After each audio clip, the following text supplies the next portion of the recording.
Good evening, everybody. Welcome back to the Indianapolis Motor Speedway for day 2 of qualifications for the Platinum Endurance Championship Indianapolis 500-mile race. As I mentioned, this is day 2. Day 1 yesterday was not very eventful, it has to be admitted. But we do have the first couple of drivers on the board, and we are looking to add a whole bunch more to that list today. The first cars are already on pit lane and waiting to go back out, but before we do that, let's introduce a co-commentator for today, which was brought in pretty much last minute. But Jack James, welcome to you, sir. It's nice to finally talk to you in person. Yeah, no, it's good to be here. It's first time in the commentary booth for me. I mean, my IndyCar knowledge isn't as in-depth as yours is, but I mean, I've run this race a couple of times, so I can give some experience where needed. 100%. So just waiting for a few drivers to get ready for real, and waiting for instructions as well. So the first car is going out on track now, as we're bringing in the graphics for today. Same tower as yesterday.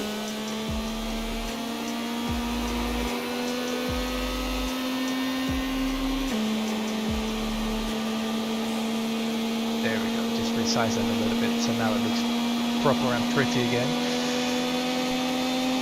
So first driver out on track today is Roger Saucier for Nicholas Pressey Motorsports, one of the latest sign-ups for today. So we'll be looking to see what they can do. Of course, yesterday we saw Nicholas Pressey there on top with a 39.518 and his teammate Mitchell Samido in third place. So a bunch of speed in that car. 100% certain. I'm 100% certain that they can put it in the top 5 here today with another car. But warm-up lap is now underway for Roger, as we bring up the driver inputs as well now. And I will start my stream for Jack, so he can also see what's going on. Just yeah, so just looking at the rules here, he has to keep this one above 200 miles an hour, and any lower than that, and I think it can inflict a nice invalid run here for Roger. I think that's mainly just to aid with the cheesing of tires. I think I spoke to a couple of people about that, and that's basically all it is. It's nothing too fancy. Try and keep the warm-up lap above 200 miles an hour, and you should be good to go. And it looks like he's doing that absolutely fine. Yes, and we'll bring the topic of yesterday right into the equation as well. The top speed entering turn 1, 233 miles per hour, just briefly. So pretty decent top speed.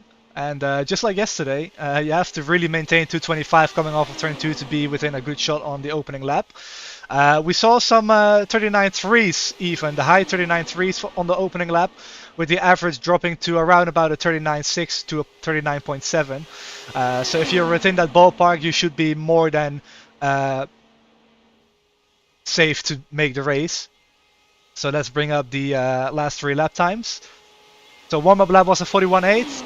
And look, I just told you guys, there is speed in this Pressey Motorsports car. 39.442 to open the run for Roger Saucier, as Roger got a little bit high there in turn 2, it seemed to me, but still going.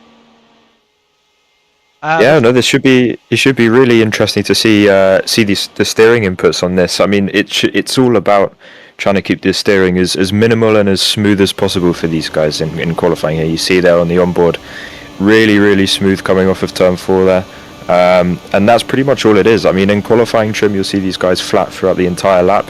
In the race it's a completely different story with the amount of turbulent air these cars give off. But yeah, it's really interesting to see this onboard angle here of Roger as he puts in another lap time.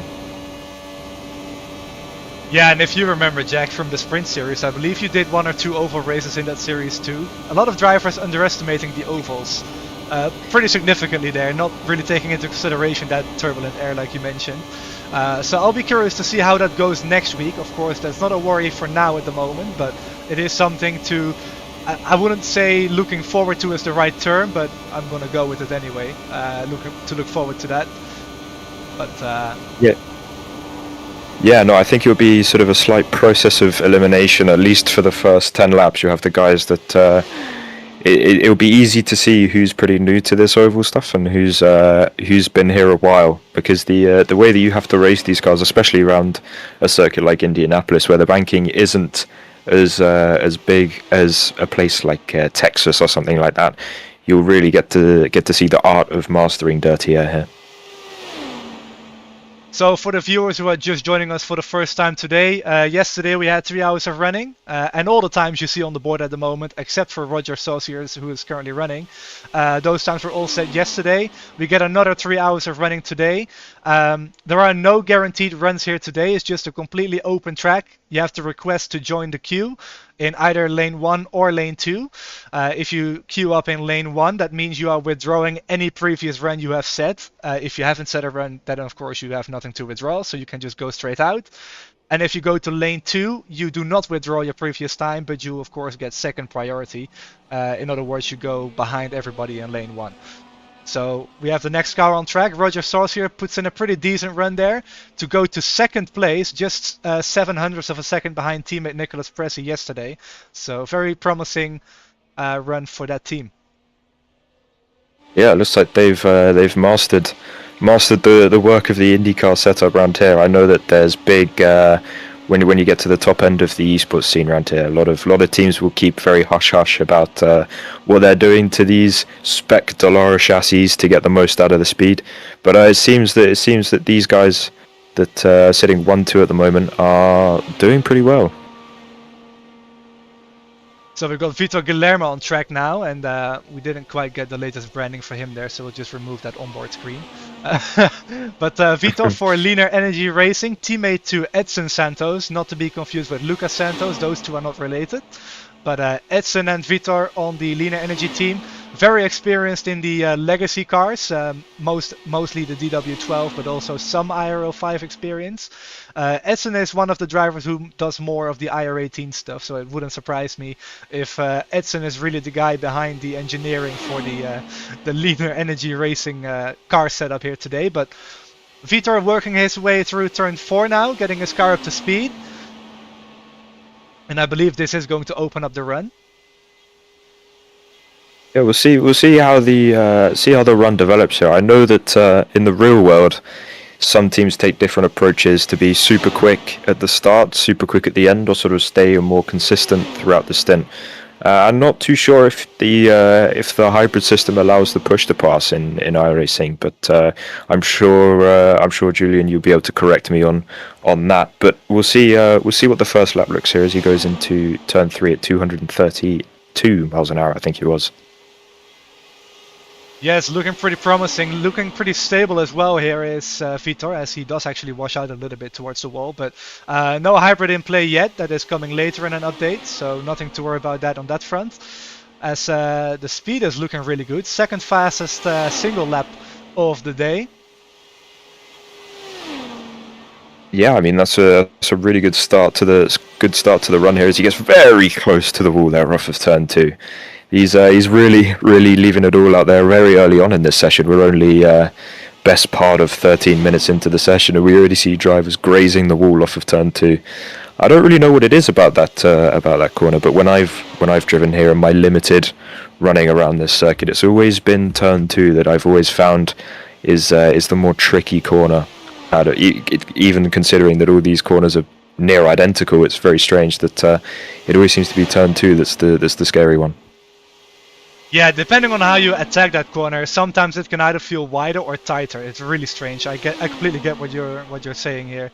So yeah, maybe it has something to do with the wind or just a bump on entry to turn 2. There's a tunnel that goes under the track, I do believe, there around that area that maybe causes a bit of bottoming perhaps for the car to wash out like that. Especially in dirty air in the race, that's going to be a topic of discussion. But Vitor's fall off on lap 2 really wasn't that big at all, only around half a tenth of a second. So pretty good speed in that car at the moment. Let's see what lap 3 is going to be. And a very good fall off again, just over a tenth of a second on that third lap. So tracking pretty good here. Yeah, it's staying consistent. I believe we have a reasonably consistent 6km/h southern wind for today, as well as 40-degree track temp. So I mean, it's not exactly a fast track as what we could see in other sessions or in just in general. But I mean, to have that little fall off considering the higher track temperatures, it's amazing to think that he's not got he's managing to cope with the screaming tires underneath that Dallara. So run complete for Vitor, and we'll just have to wait for Bart to update the standings, but I do believe that is going to slot him to 5th place, if my eyes are not messing with me too much there. Just in front of Dan Ainge, who was debating whether to go again yesterday, so maybe he will do so today. But Matthew J. Luke is a new driver in the series, in the race as well, who is, I believe, going to go out next, if he is in the server, which he is. And that is a teammate to Kostek Solovic, who we know, if you've been watching any of the VOR races lately or anything on the P1 broadcasting channel, has been diving into oval. So hopefully for Matthew, he can pick some tips and tricks up from Kostek, his teammate, and maybe put in a pretty decent run here to maybe even be with his teammate. Kostek currently 8th fastest from yesterday's running. So just like with the Prezi Motorsports team, there is speed in this car. They just have to get a good run in to really extract it and hope for the best from there. Of course, if you go to lane 2 later on in the day, you can basically run whenever you want without dropping your time, which I don't think many people will do if they have a time on the board. So Matthew getting up to speed now. Yeah, we'll see what his speed is coming off of turn 4 here to start the run. Looking at 215-ish. Sorry, that's off of turn 2. Sorry, not turn 4. But yeah, no, there's no test like Indianapolis. We'll see how well he does. I think this is his first run, as you said. So there's always, well, he's got 2 hours and 40 minutes to go again. Should this not be his finest performance? But he's left a little bit of room there off of turn 4 in his first lap. We'll see what that comes to. A little bit down on speed into turn 1, but this might also just be a banker run. Oh! Whoa! That's our first big accident of the day. As I say, he's got 2 hours and 40 minutes to go again. That's not how you want to be starting your first qualifying run here at the Brickyard. Yeah, and that's gonna hurt his confidence a little bit as well, I suspect, because the first flying lap he really did, he just binned it in the wall. So I think the next time he goes through turn 1, he's gonna maybe lift a little bit just to be on the safe side. Maybe making some small setup adjustments as well to get his car through there okay. But for all we know, there might also be something in the prep as well. Maybe a little faster warm-up lap next time to get the tires in the red window. But Jacob Wilson now, another new driver to the race. We mentioned yesterday, or I mentioned yesterday plenty of times, that we were going to have more people coming. Liam O'Sullivan and the rest of the organization have done a pretty good job at recruiting drivers for the race. So it's going to be pretty exciting to see what all these new guys can do, because I don't think very many of them are IndyCar people. Not that there's anything wrong with that, but IndyCar people tend to pick things up much quicker on this track than non-IndyCar people. So hopefully for Jacob, he can go through turn 1 a little bit better than Matthew Luke just did a few moments ago. Yeah, as we see, you can go through T1 and T2. It looks to be above the 200 mile an hour mark quite comfortably there. 211 going into turn 1, so he should be okay on that front. But I'm just reading here on the entry list, he's got a couple of sponsors here with him in that number 51 car. Circle W Farms, Floors by Dennis, and the No Names. So big shout out to those guys for helping him get on the grid for this big post-season Platinum Endurance event for the Indy 500, as he comes off of turn 4 with a very good exit, I think, to start his first run. Let's see that speed into turn 1. Oh, it's quite a bit down, but as I just tried to mention with Matthew Luke, maybe these people just want to get a banker run in first, just to get something on the board and then really just go from there, to at least guarantee sort of their way into the race. We're not expecting to exceed 33 drivers for this race, but I do believe we are close to 28 to 30 people, so plenty of people there will be next week on July 26th, but yeah, you first have to, of course, get in the field, which is the most important thing. If you don't qualify, you simply just don't make the race. So any run on the board will do. Exactly. I mean, first is sort of the quote of first to finish. You need to, well, sorry, to finish first. First, you need to finish. As we join Jacob here with his second lap. I mean, I noticed that he was a little bit down on the straightaways, like you just mentioned. I saw 215 miles an hour going into turn 3 last time around, and he seems to be going very close to the inside here. As it looks like he's coming into the pit lane. I'm not sure if that's the right entrance he should. Oh, as he locks the brakes. Yeah, that's an aborted run. Not sure if Jacob waved that one himself or if Liam did, but either way, Lucas Santos, I do believe, is going to be next one on deck, so we'll wait for him. Of course, he already has a time on the board from yesterday, so he jumped into line 2. Looking to improve on that P11 spot he has at the moment. Of course, Roger Solskjaer jumped him to 2nd place, so that's 1 spot lost. And Vito Guillermo also jumped up to 5th, so 2 spots lost for Lucas, as he is going to slowly make his way out of the pits.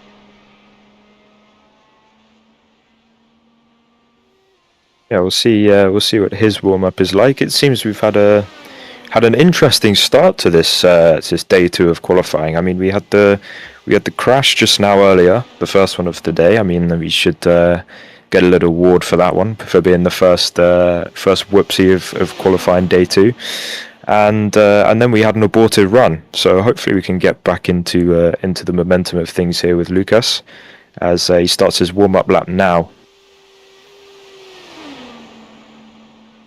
Yes, and he's dropping that speed for the corners, trying to take care of those tires, because you don't want to overuse them. Because you of course have to do 4 laps, and like Jack just mentioned a few moments ago, the track temp is on the warmer side, so keeping those tires in the right window is going to be important. It's a fine line that you're really walking on, of having too much temperature or too little temperature in them for the run. But Lucas coming through turn 4 now, building up the speed, nice and easy here. Exiting 224 miles per hour off of turn 4, 230 across the line. Minimum, and he's going to open up his first run of the day, 4th run in total. Let's see what he can do here. Yeah, I wonder if these guys that have done some runs yesterday would be coming into day 2 sort of a little bit in the more positive mentality, because you've done your runs yesterday. You've got the times on the board should you have a really bad day behind the wheel. So it would be interesting to see if this if he just through the physical state of the car, the body language of the car, to say that he just looks a bit more confident as he gets right down to the apex there of turn 4 and really pushes the limits up against the wall. And I reckon that possibly there could be a chance that these guys that have done the runs yesterday have sort of come in today with a much more positive and more confident mindset, having done the day yesterday as well. Yeah, it's not just the peace of mind that you have when you've done runs yesterday. It's also that you can quite literally just throw the kitchen sink at it for no good reason, but simply just to try and find anything else, because you've already got a good run in Lucas Santos' case, and especially the guys in the top 5. So you can just try things without any risk really if you just jump into line 2, like I explained a few moments ago too. So Lucas coming to complete lap number 2 here. Let's bring up the lap time, 39.7, which isn't much quicker than he did yesterday, and it does fall off by about a 10th as well on lap 2, so whatever he may have changed isn't really working at the moment, but maybe that change, if he made anything in the first place, is more catered to consistency over a run, so maybe the next 2 laps will bump his average up. Yeah, as I mean, you look on the onboard of him, you see he's super smooth on the steering wheel, using all the exit and the entry, and a little bit more as he maybe touches the curb there ever so slightly. But what you'll see is some of the guys here, as they do their quali 1, will move away from the wall down the straight, and some will stay closer to the wall the whole way down the straight. And I wonder if there is actually any advantage in the simulator to running one over the other. Yeah, they aren't really simulating any drag. Like normally, I guess the best comparison you can make is with stock cars. I think you also noticed from the sports car racing you do, there is a bit of side drafting involved, where you kind of stall the air around the rear part of the car. It does kind of work in a similar way, you would think, in real life, but none of that is simulated here on iRacing. So basically what Lucas is doing is he's driving the straightest and the shortest line towards the apex of the next corner, and yeah, that run is pretty disappointing, I think, for Lucas, as he either aborted that or just finished it whilst we were talking about that. But none of that drag is simulated, so it's just about minimizing the distance and the steering inputs, and you're basically golden. So as close as you can get to the wall without purposely steering to that side or the other is basically going to be the fastest way around. So next car in line is going to be John Christensen, I believe. Yes, it looks like it is. We just see him leaving the pits now. It was interesting to see his 3 lap times there in the previous run, because it seemed to be that there's sort of a trend of 1/10 per lap drop off, and I wonder once we see some of the top guys come back, should they want to make another run, or whether we've got some aces in our back pockets waiting to come out later on in this session, whether they sort of suffer from the same thing, or whether they continue to push on and possibly even improve as the stint goes on. So just looking at the names who are coming up as John is building up his speed here. Bryce Saucier is looking to go again. Is that the same? Is that Roger? Not really sure. They might be related, but either way, Bryce Saucier is going to look to go again. Jordan Hale, Casey Povolones are also looking to go again. So that's the next 3 people after John Christensen. So after that, I do not believe we have anybody in lane 1. So that is it for now. But of course, there might be more people coming later on. So John, gonna start his run here. And let's dive on board with him here for this one.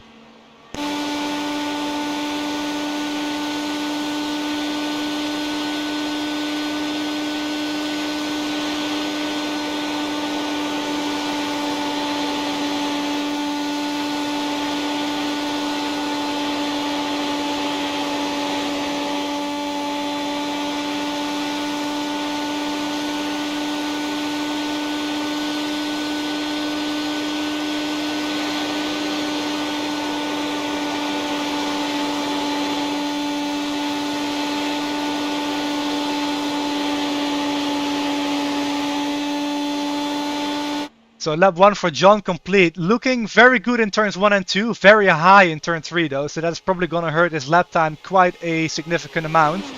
As lap number 1 is at 39.67. So that did cost him a fair bit as he's in the wall as well now. So that is going to be run done for John Christensen. And I think he just put an L in his name there. But up next is going to be Bryce Saucier. Yeah, I mean, that looked quite promising, as you said, but it just got a little bit too greedy off the exit of turn 1 there, and literally all it takes is a tiny tap on the wall, and the run is pretty much a write-off, because you've got, it takes so much speed out of the car. You've got things like wheel damage to come into play, and especially around a circuit like this in qualifying trim, you want all the milliseconds you can get, and as soon as you touch a wall, you might as well just go back to square one, reset, have a couple of minutes to try and figure out what went wrong, and come back and post another attempt later on. So I think we've sorted the confusion as well with a Bryce Saucier in the Discord channel requesting the lane and the name in iRacing, Roger. Maybe Bryce is using his dad's account, or at least his dad's name, perchance. So maybe that is why. But whichever way it is, Roger Saucier is the same person as Bryce Saucier on Discord. So we'll just refer to them as Roger Saucier for now, until we get corrected on that. So let's just go with this. Yeah, a little bit of confusion there, but he's sitting P2 at the moment, so this could be a really interesting run. I mean, we've had a good few, what I'd say, 1, 2, 3, 4. I'd say about four runs I think we've had so far. So we might start to see the evolution of the circuit come into play, should that be super aggressive. I know that the marbles have been left on for this session, so once we get towards the closing stages, going off the racing line will be that much more treacherous, but then you're rewarded with a little bit more grip on the actual racing line, as I believe we start the run here with Roger. Yes, that is going to open up the run. So warm-up lap was a 41.7, which is in the ballpark. You don't want to go too much faster than that, or you will overheat the tires. So let's see if this can be an improvement. Now remember, Roger was in lane 2, so he does not withdraw his previous time. So this is just Roger looking to improve on it without too much risk. We got Jacob Wilson in lane 1, so he will be up next.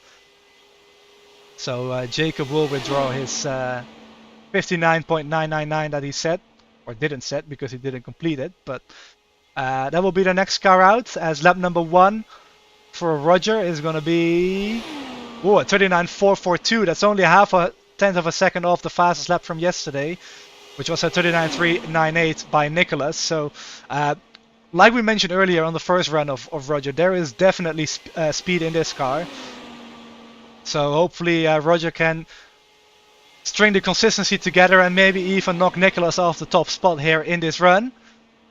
Yeah, this would be massive for him if he can put this big run together so early in the session as well, about half an hour in. If he can get this in, I think it'll be a really big booster, not only for him but for the rest of the team. Looking forward for the next 2.5 hours, knowing that you're sitting on that provisional pole position. You can really start to maybe try some different things out there on the circuit, whether that's maybe turning in a little bit later, a little bit earlier. Try maybe a different setting on the gears or something like that. Maybe trying a different bit of weight jacket. It really sort of opens up the opportunities, knowing that you're sitting on the top of the timing sheets. So the car's still looking very stable. I do think though on the last lap in turn 3 I saw a very small wiggle. Didn't really slow the car down that much though. It's still a 39.52 on lap 2. Lap 3 is going to be a 39.602. So very little fall off on this third lap from Saucier and the Presti Motorsports team, as that very tight line in turn 2 is proving to work pretty well here. Yeah, no, it's proving. I mean, as it's the proofs in the lap time. I mean, the timing sheets don't lie. That fall off there on the lap we just saw was incredible. That's much better than anything we've ever seen so far today. So I think this could be a really positive lap as he comes off of turn 4 doing 225, which is sort of what you want to be looking at as he comes up to the line. And we'll see what the next lap time is here as he comes across the line. Ooh. And again, it's less than a tenth. So I mean, that's a really good run there for Roger at the 2 hour 28 left mark. So look at that average coming down. It's already to a 5.6, and I believe there is one more lap that needs to be entered here. And I stand corrected. That's it. So that's an improvement. Jumps up to second place, beats Matt Wagner to that spot. So a great run there by Roger. As Jacob Wilson, as mentioned, is going to be up next. Let's see if we can find him on the timing screen. There he is. Rolling off in that 51 car with plenty of sponsors, which I've already forgotten how many there were. At least 3. Yeah, no, I think there was 3 sponsors there on that car. I think it was I would say the title sponsor is the first one that's on the list. So I'll say that's Circle W Farms as his title sponsor for this event, and then he's also got Floors by Dennis and the No Names on the car as well. As he comes out of pit lane, we'll see where is he at the moment. He is looking at the bottom of the timesheet, so he's I would imagine this was his second run, because I believe we saw him earlier. So I think, yeah, it's sort of a better thing to do if you've not got that lap time in. Just going into lane 1, you get the priority. You can sort of go when you want, and we should see as he goes onto his warm-up lap here. Yeah, Jacob was one of the drivers who aborted that run on the back straight on lap 2. So let's see if Jacob has found any speed in this thing. He did jump to line 1 like you just mentioned, so there is nobody else in line 1 at the moment. It is just Jacob Wilson. So after that we'll see Jordan Hill, Casey Puffalones, John Christensen is back in line, Brandon Thayer is back in line, and then Saucier is also back in line after that last run, jumping back into line 2. So Jacob gonna build up the speed now for his first time lapped and really slow off of turn 4. So maybe this is gonna be that banker run that we just mentioned that he's gonna finally get in. Yeah, I mean that was he didn't really use all of the exit there off of turn 4 in his warm-up lap either. So maybe, as you mentioned, this could be literally just a banker lap to get his name up there, and and see if he can improve later on. It'll be interesting to see as this qualifying session pans out, to see what different drivers' strategies will be. Whether, some guys will just put the runs in time and time again, as there's unlimited runs you're allowed to do in this session, or whether you wait till later on, maybe till 45 minutes, half an hour left, wait until the track's really started to grip up, and then just kind of put your runs in. Yeah, with unlimited runs, we basically mean in the 2 hours 25 minutes we have left, you can queue up, and provided there's nobody else really in front of you in the queue, you can do as many attempts as you want within that time limit. So yeah, you're still sharing the track with other people, but in theory you could go as many times as you like. Yes, no, exactly. As he rounds turn 4 here, we'll see what the exit speed is like. 224. I think that's not actually too bad. I think the benchmark I'd say is 225 off of turn 4 as he comes across the line. We'll see what the first lap time is, which is a 39.9. Second lap was an improvement, so he's definitely gaining time and confidence as the run goes on, which is good. Yeah, no, I think it could have been due to not using all of that exit onto his first lap. So I mean, we'll see what the third lap is like here as he goes into turn 4. But this could just be the way that this could be all planned, or it could have been a mistake. I really don't know. Across the line, Jacob goes to start his fourth lap and finish his third one. That's another improvement, 39.755. So the average is slowly coming down, and at the moment I do believe that is on track for P12 at the moment. Yeah, no, this is really interesting. This is a super interesting run from him. I mean, this is the first guy that I've seen, at least today, that has managed to improve as the run has gone on. So this is what I mentioned right at the start.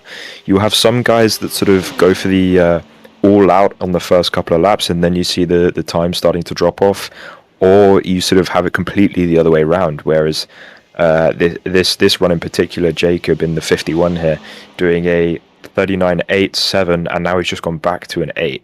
So where will that put him? Definitely will move up from the back of the field here, but as we wait for the timing tower to update, we've got our next driver in the pit lane. And that must be Jordan Hill then, is it not? I think so. Or did somebody jump to line 1? Because in that case I missed it. Yes. Well, we've got the we've got the 2 Writer Engineering cars hopping in lane 1. So we will see, and it will be Jonas Weber who's the first one of those Writer Engineering cars to put in his first run of the 2 days. As we wait for him to leave his pit box, he's taking his time there, I think, Julien. Yeah, not sure what's going on. Maybe we're just looking at the wrong lane at the moment. That somebody from lane 2 is already out, but I don't think so. So I do believe it's Jonas, and he is rolling now finally. So I wonder if he'll be asked to reset the car though, because he has been stationary in the pits for a little while. He's not making a move to slow down though, so I think he's been cleared to go out. Never mind, he does have the tow. Yeah, I think there was a little bit of confusion there, because as the previous run finished there, as Wilson finished his run, there was 2 requests to join the first lane in the Discord. So I think it was a little bit of, when did the message come and when did the run finish sort of thing. But as lane 1 gets the priority, it was a little bit confusing there. But we see the first of the 2 lane 1 cars now coming onto the circuit. I'll be curious to see what Jonas can do here. Jonas, I wouldn't say has been involved, but he has witnessed a few controversies in his time at Wright Engineering. Whether he was at the center of that or not is irrelevant, but let's just say he's got plenty of tips and tricks from people in and around the community here to know what it takes to go fast around Indianapolis here, including from one specific person who shall not be named, but everybody probably knows him within our little environment. So yeah, let's just see what Jonas can do here. in his as he beautiful comes orange off car. turn 4. Yes, sorry, no, the beautiful Writer Engineering livery making its return to the Platinum Endurance scene as he starts his warm-up lap. I was very interested, Julien, in the way that he came out of the pits, because as far as I know, there's no rule as to how fast you need to go coming out of the pits, but there was only the rule on the warm-up lap.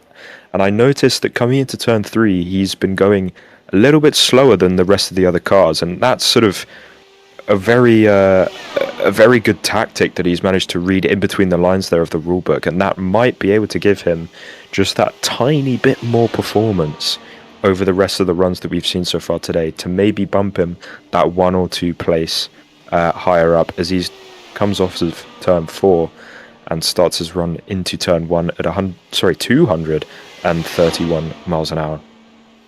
A little bit high in turn 1 for sure. Turn 2 is much better. As the speed does drop a significant bit there, so 224, about 2 miles per hour down from what you really want to be at.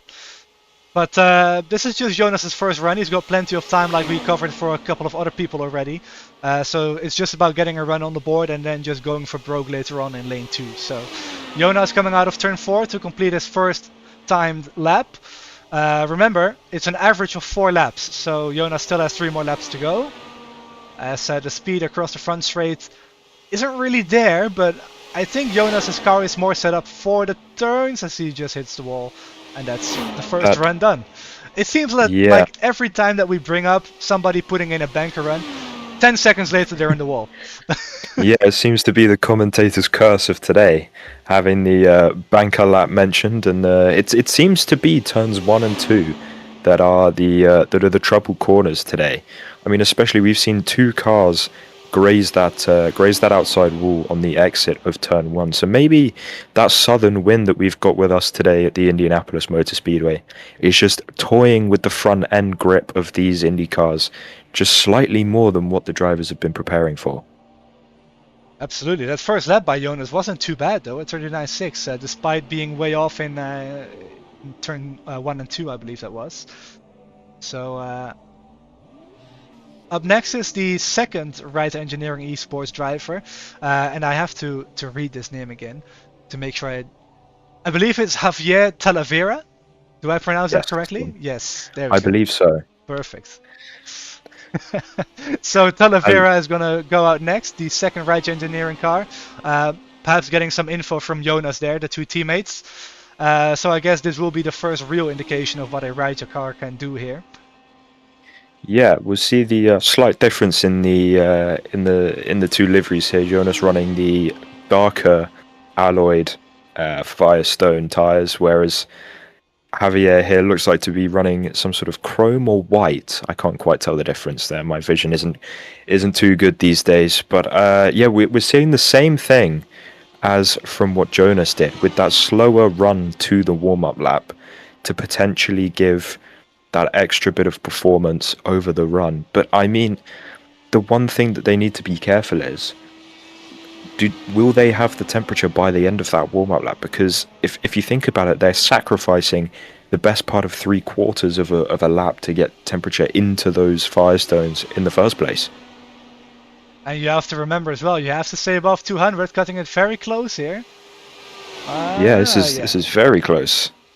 201. I think he's really flirting with the dangers here. Ooh, hitting bang on 200 miles an hour there for a second. I mean, I guess this is again something that you might as well do if it's your first run, because you have nothing really to sacrifice.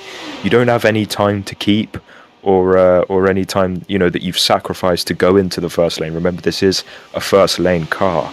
As he comes off of turn 4, how much will he use? He doesn't use all the exit, so this could be just a just again sort of don't say it. Just a time to get on the board. I won't say the cursed word. It seems, as he goes very wide in turn 1, and I don't even need to say the word as he finds the barrier on the exit of turn number 1.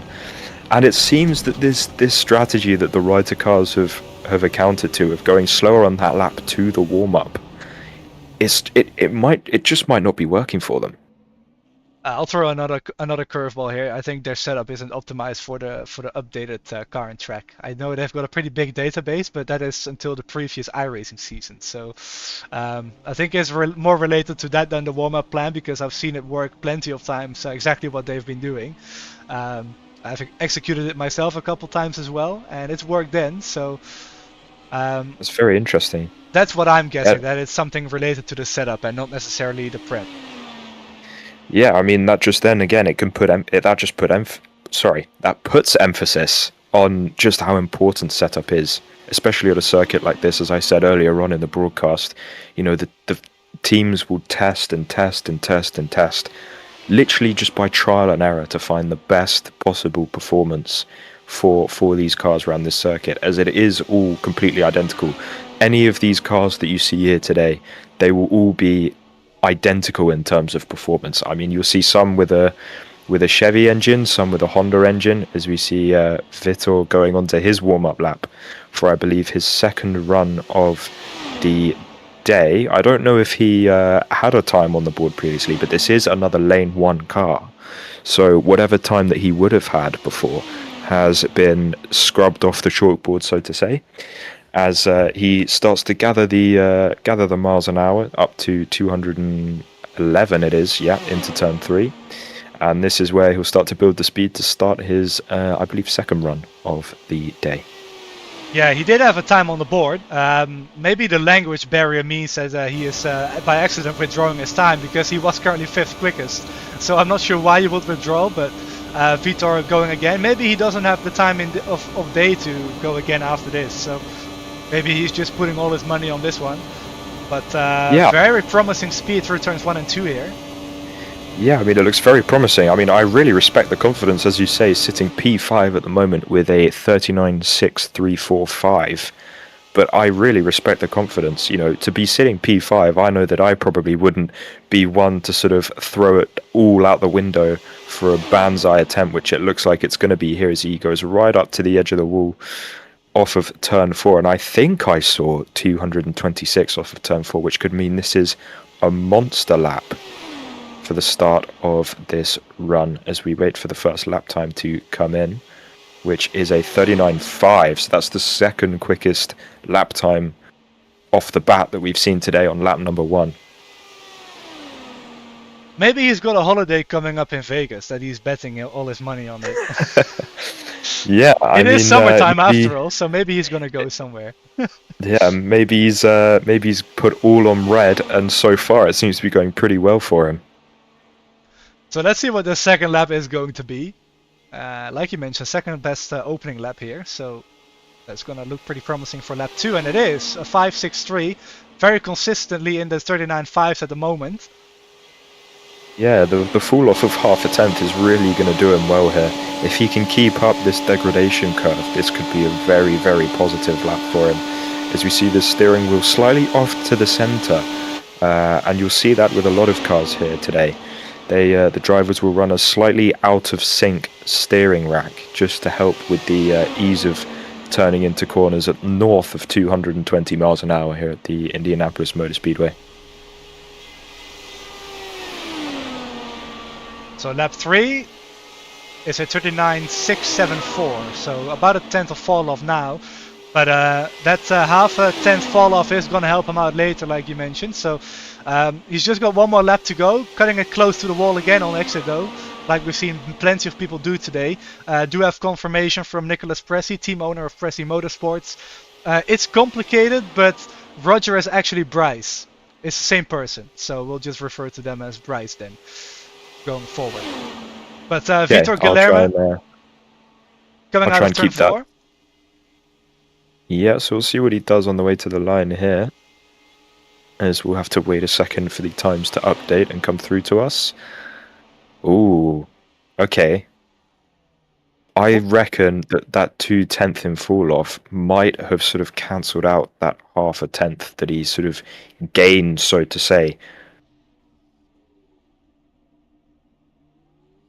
Yeah, he's just gone marginally slower than his previous run. It's like 100th of a second slower on average. Yes. So he didn't lose all that much, but he did lose, of course, that 100th of a second that he just I wouldn't say throw away, but he kind of did. Yeah, almost. I mean, he's gone to the biggest casino that he could find in Las Vegas, put it all on black, and sort of come out with what he's walked into with. As we see Jonas now back out on circuit for his real first attempt. His last one didn't exactly end too well for him. As we see, he's weaving a bit more this time, maybe trying to get. I don't know. Is as you say, the slower lap to the warm-up lap has worked for you and for other drivers, but I don't know. Maybe it's more of a psychological thing. Weaving as he goes down the back straight, just to psych him up a little bit and get ready for the run ahead.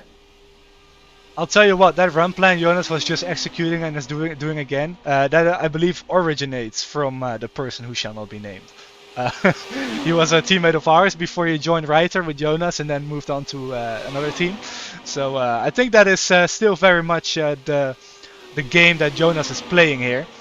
But yeah, hopefully Jonas can get in a clean run here, because usually the Reiter cars are very much capable of being at the front.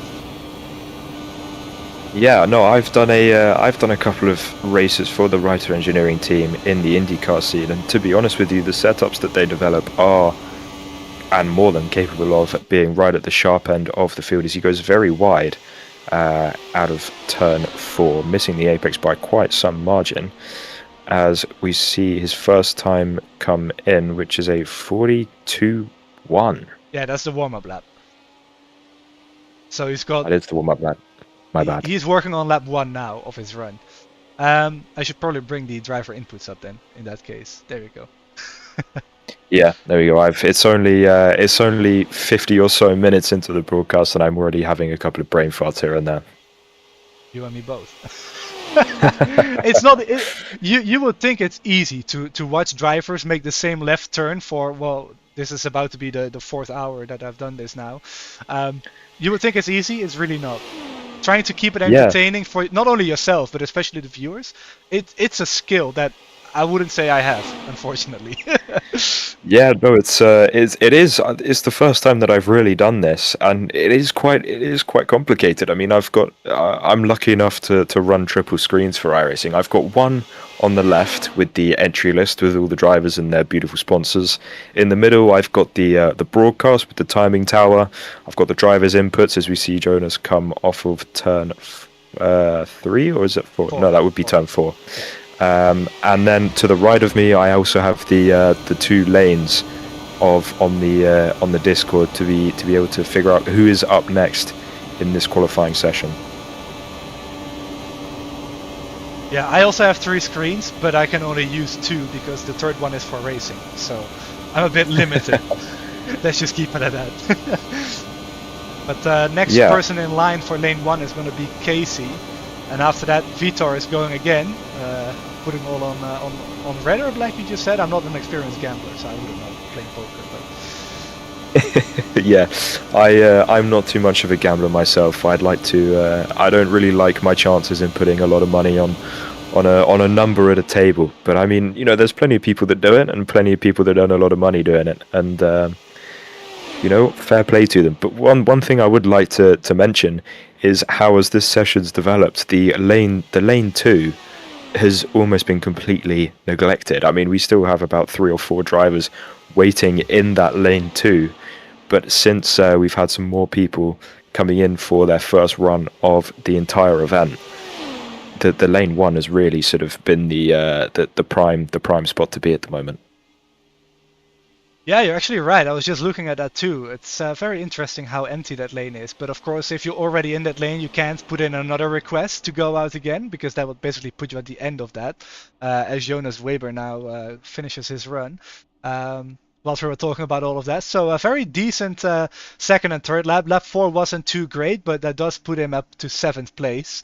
And very quickly, to go back to the gambling part, I think we should let Sonny Hayes take care of that. Yeah, no, that's a very good suggestion. But I mean, P7 on your first run, that's not too bad. It's he had 2 tenths of fall off there from the 3rd to the 4th lap. So I wonder if that would be driver inflicted or whether that's just a more aggressive setup that the rider engineering boys are running for today's event, as we now see Casey coming out the pit lane with what looks like a very sleek livery, a lot more subtle than some of the stuff we've seen so far today, but I'm actually quite a fan of it, to be honest with you. Yeah, Casey is a new addition to the Votive team, which is ran by one of my good league owner friends, Shane Coker, who I believe is on the timing pylon 2. If not, he should be later on today. No, he's not on the timing pylon yet, but he will also be making a qualifications attempt later today, as well as maybe one other Votive car. So Votive Racing being represented here in this event. It's good to see. They're regular racers in the VOR IndyCar series, which does start back up on August 2nd, by the way, which I do have a promo video of, which I played yesterday too, but I'll save that for a bit later. But hopefully Casey can also be a part of that. But either way, Casey bringing the car up to speed now. And we'll remind you guys again, you must maintain 200 miles per hour on this warm-up lap. If you go under it, your run is disallowed. And if you flicker between 199 and 200 for just a split second, that is about the only tolerance you really get. After that, Liam will just tell you to go into the pits. Yeah, just looking at the entry list, it says that Casey's title sponsor here is My Dog Jet, for being the glue that holds this operation together, and I think that's actually that's quite a funny comment to make on your title sponsor. I don't know whether his dog is actually supplying some sort of funds towards this event, but I would imagine that he wouldn't be, unless something rather strange is going on in the household of Mr. Casey, as he's coming into turn 3 on I think his first lap. Something tells me they're budgeting on the dog food. Yeah, potentially. As he comes out of turn 4, I think that looked like quite a good opening lap, to be totally honest with you.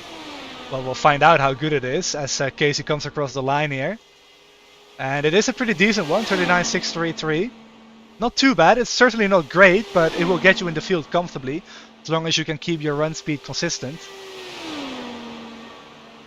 Yeah, no, I think it's just trying to figure out where sort of this would put you. I mean, most of the cars that at least I've seen today, their first lap sort of seems to be around that sort of high 39.5 to sort of mid 39.6, and that's pretty much bang on where he's put his first lap time. And as he crosses the line now, we'll see where how much the fall off is, and it is almost literally nothing. I mean, we're talking about 0.02 of a second, so that instantly makes this qualifying attempt much more competitive, as he really flirts with the wall on the exit of turn 2 there. I thought that he was going to be our next victim this evening, but as he flies into turn 3, this could be a really good run for him. I really just want to see the average. I don't really care about laps 3 or 4. I just want to see the average of this first Votive car. Because I know that this team does have the resources to do something pretty well. But they have to pull it off. And that's the most important thing. So 39.747. Really not that much fall off again. So looking really promising. To at least slot into the top 10 here. Maybe even flirt with the top 5. Yeah, I mean, we saw Jonas just now with the fall off of 0.2 of a second, and he still managed to get that Writer Engineering number 7 into 7th position. Funny enough, actually, the 7 in position number 7. But as he rounds the final corner once again, as long as he sort of keeps the times relatively consistent, I reckon he could be well in the top 7, maybe even the top 5, as you say.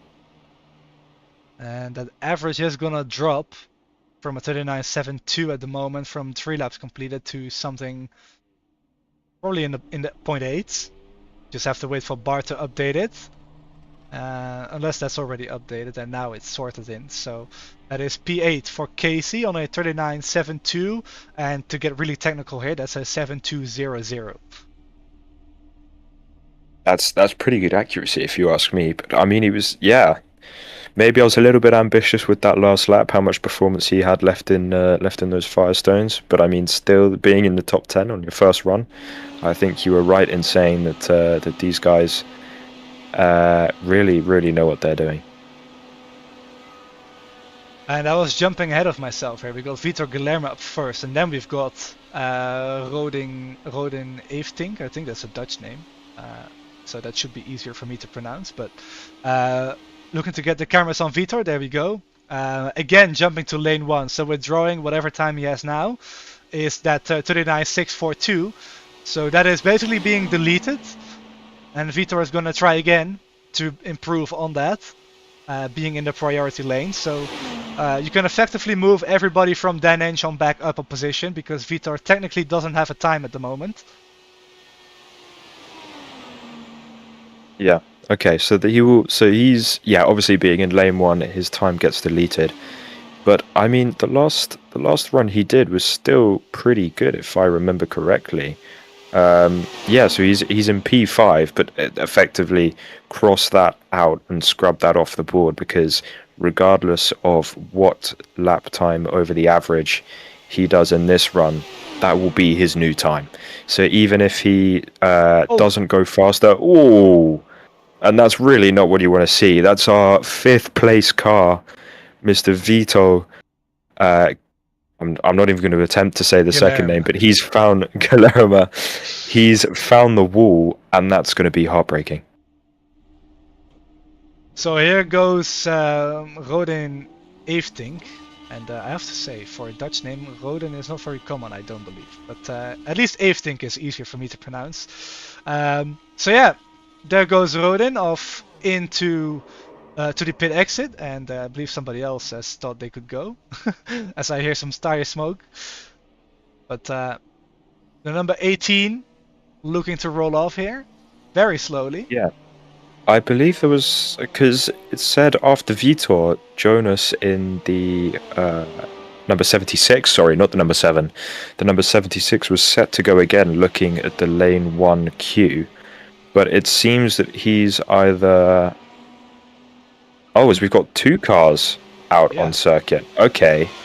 So what's going on here? I would assume that Rodin is going to be called into the pits. Yeah. So... Well, I wonder if this will affect Jonas's run, because even if he's going to continue past the pit exit, so he's going to continue on his run, as Jonas also drives past the pit exit. So, I mean, luckily enough, they're too far away from each other to have the dirty air affected, as Rodin now slows down and he pulls to the infield. Okay, my main worry there was if they both carried on and one of them, well, especially Rodin had an accident, that would have completely written off Jonas's run, which is not what we wanted to see. Yeah, I would assume that this is Rodin's first event at Indianapolis of this type, where you have one person basically doing race control, sending every car out one by one. So maybe some miscommunication there with the lanes, like you mentioned. So yeah, Jonas was there first, so he gets to go first, and Rodin will have to wait about 4 minutes to go for their run. Yeah, he won't have to wait too long, as far as I know it, he's next on the list after Jonas. But I mean, yeah, I can see where he's coming from and how it could be quite easy to get confused, as you constantly have guys queuing up and putting their name down to go, not only in one list but in 2. But as it seems to be lane 1 being the most active at the moment, we can almost completely forget about lane 2, as we've still got another 3 drivers queued up after Jonas, one being Rodin. But yeah, as Jonas starts his first lap here, so his 38.712 will now get officially scrubbed off the board. Regardless of what lap time he puts in now, will be his provisional qualifying position, assuming he doesn't go again. Yeah, big fall off and big wash in turn 2, dropping to 222 and almost in the wall too. So this run I don't think is going to be anything special. But there was speed in the car, we saw earlier, so maybe it's just going to be a very slow build-up. Yeah, it seems to be that this Writer engineering car anyway. I mean, we only saw Javier for one run earlier in the session, but it seems to be this team in particular are struggling with the first two corners on their opening laps. He gets oh so close to the wall on the exit of turn one, really pushing the limits of the. Well, I should rather say that he's using all of his entry fee. So this is actually lap number 3 and not lap number 2 that Jonas is working on, but you can just see the understeer in that car, the push in turn 3 and way off the throttle here in turn 4. Doesn't sound like he's out of fuel, so probably just aborting the run. Yeah, he's out of fuel, I think. But that's a really big miscalculation then. And that lap is also invalid. So maybe that really close moment with the wall on the exit of turn 3 was actually a touch. Oh, he's blew the engine, that's why. Oh, wow. Okay. That's really interesting. I wonder. Well, I'm not too familiar with the setups and how you can actually blow an engine. The air temperature is 32 degrees. Normally you would run 77 for qualifying, but of course you're running 4 laps here. So the rule of thumb basically is 27 Celsius, 80 degrees Fahrenheit is when you want to run 54% radiator for a race. For qualifying, I would assume that means you will want to run 70% radiator instead of 77. So I think that is just something that the Writer guys miscalculated there with their engine temps, with the preparations that they do. So yeah, that just blew Jonas's engine. And now we've got Rodin Evtink on track, I do believe. And yes, we do. So now finally Rodin can get a run in. Yeah, so after that miscommunication earlier, he can now get his own time and spot in the spotlight for his first run, I believe. But yeah, as you say, Jonas just there, he did put his name down in lane 1. So not only has he blown his engine, but he's also blown his top 5 start completely out of the water. That is of course the risk that you take with that lane 1. So this is only going to get even more important as the day goes on, especially for people like Vitor, where I know the language barrier can be a little bit of a struggle sometimes for him.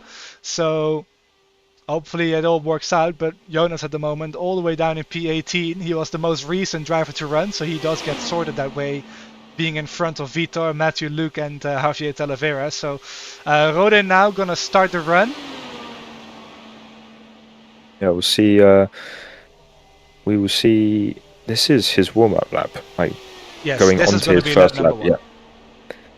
Okay, so yeah, one thing that yeah, so that's a 41.3. We're going to completely ignore that lap for now, as that is, as Julien just said, his warm-up lap.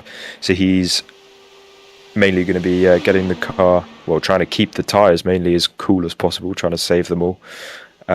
Which is why we have that 200 mile an hour hard floor, I'll say, getting penalised instead of trying to stop drivers from driving round at silly slow speeds on their lap to the green flag. As he completes his first lap here, we will see what he puts on the board.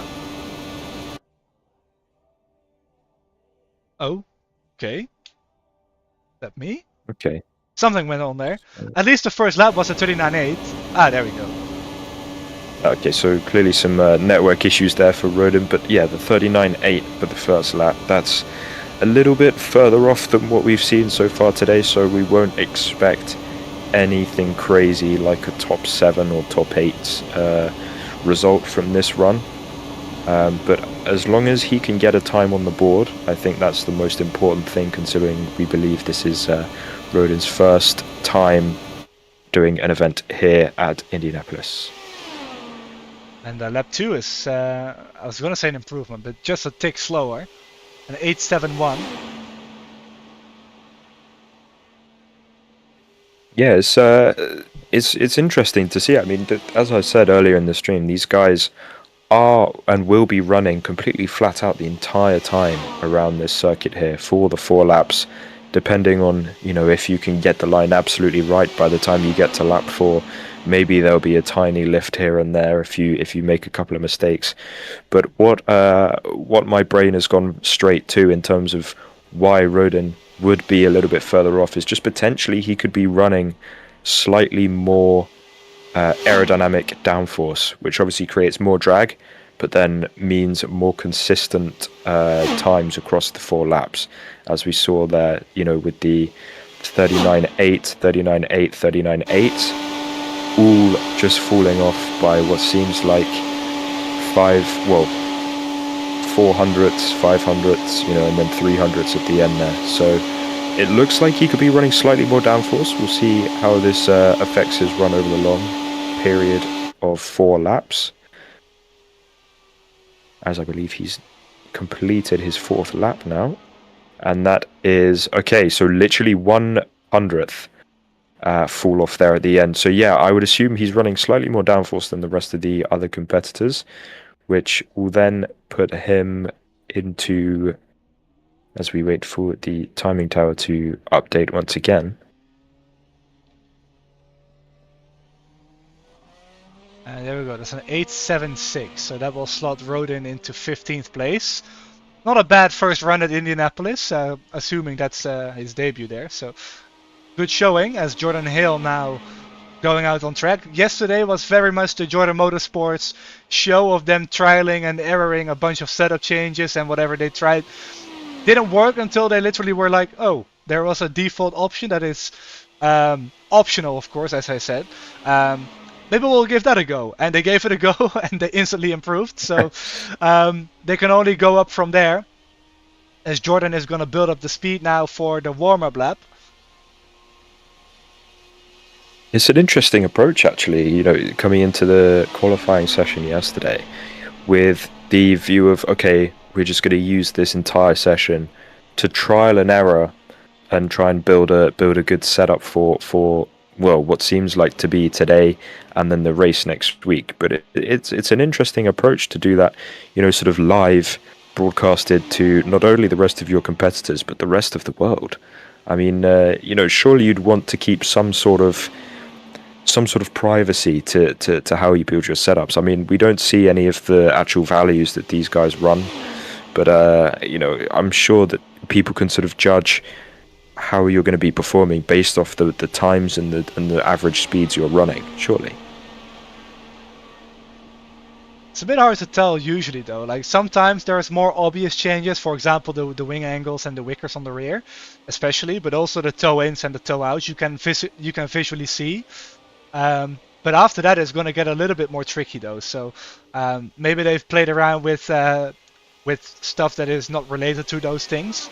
But there's so many changes you can make to these cars. You can change the push rod length and the spring rates for the ride heights. You can change the cambers, which changes the angle of contact patch with the road. You can change the toe in to which point the wheels are pointing. For example, you want the inside wheels to point to the left and the outside wheels to point either straight or a little bit to the right for the cornering balance. You want to run the car as low as you can. And there's a whole bunch of other options that you can really try and play around with. Sometimes the most odd combinations are the fastest that you really wouldn't think of. So that's probably something that those guys tried yesterday. The vast majority of those certainly didn't work, as we saw live. But Jordan at the moment putting in a pretty decent run. Still dropping a bit of speed in turn 3 and 4 now. And he does abort that run. But it didn't look all that bad to begin with. So that was a bit promising.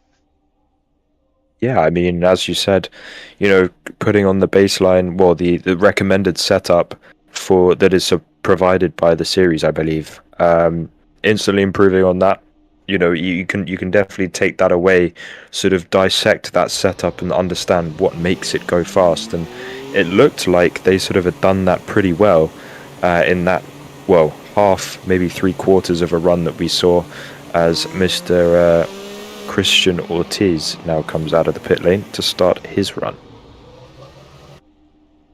And he goes straight back into the pit lane. I believe maybe he was sat in the pit box a little bit too long and got asked to reset. But yeah, maybe that was the issue, is now he's back travelling down the pit lane towards the pit exit to start his run. And he's another driver actually that is in the lane number 1. So his time, which he hasn't set, I don't think. No, he hasn't. So yeah, this will be a first run for him. So he's got nothing to sacrifice. He has sacrificed nothing. So this will be a good opportunity to see how fast that number 42 really is. So just going back to the Jordan Motorsports team, Brandon Thayer is the second driver and he is currently in the top 10. So whatever setup they have, it's capable of going quicker than a 39.8 on average, which isn't slow, it's actually right up there. So they just have to execute the run, which for Jordan might be a little bit more difficult than it was for Brandon yesterday. But the car is capable, which is the most important thing. So they still have around an hour and 45 minutes left to do that. They just have to find what works for Jordan and get him in the field that way. Maybe put a little bit more downforce on it to make it more comfortable. But overall the car really isn't that slow, so they can do it. Yeah, it's interesting you mentioned that about maybe making the slight setup adjustment for different drivers. I mean, it's something that you see across vast different, almost every single discipline of motorsport. But I think especially round, when you're driving round an oval that is going to be averaging speeds of 200 plus miles an hour, I think that's where, making sure you're comfortable with what you've got and the machinery you've got underneath you, I think that's where it becomes even more important than almost any other motorsport discipline.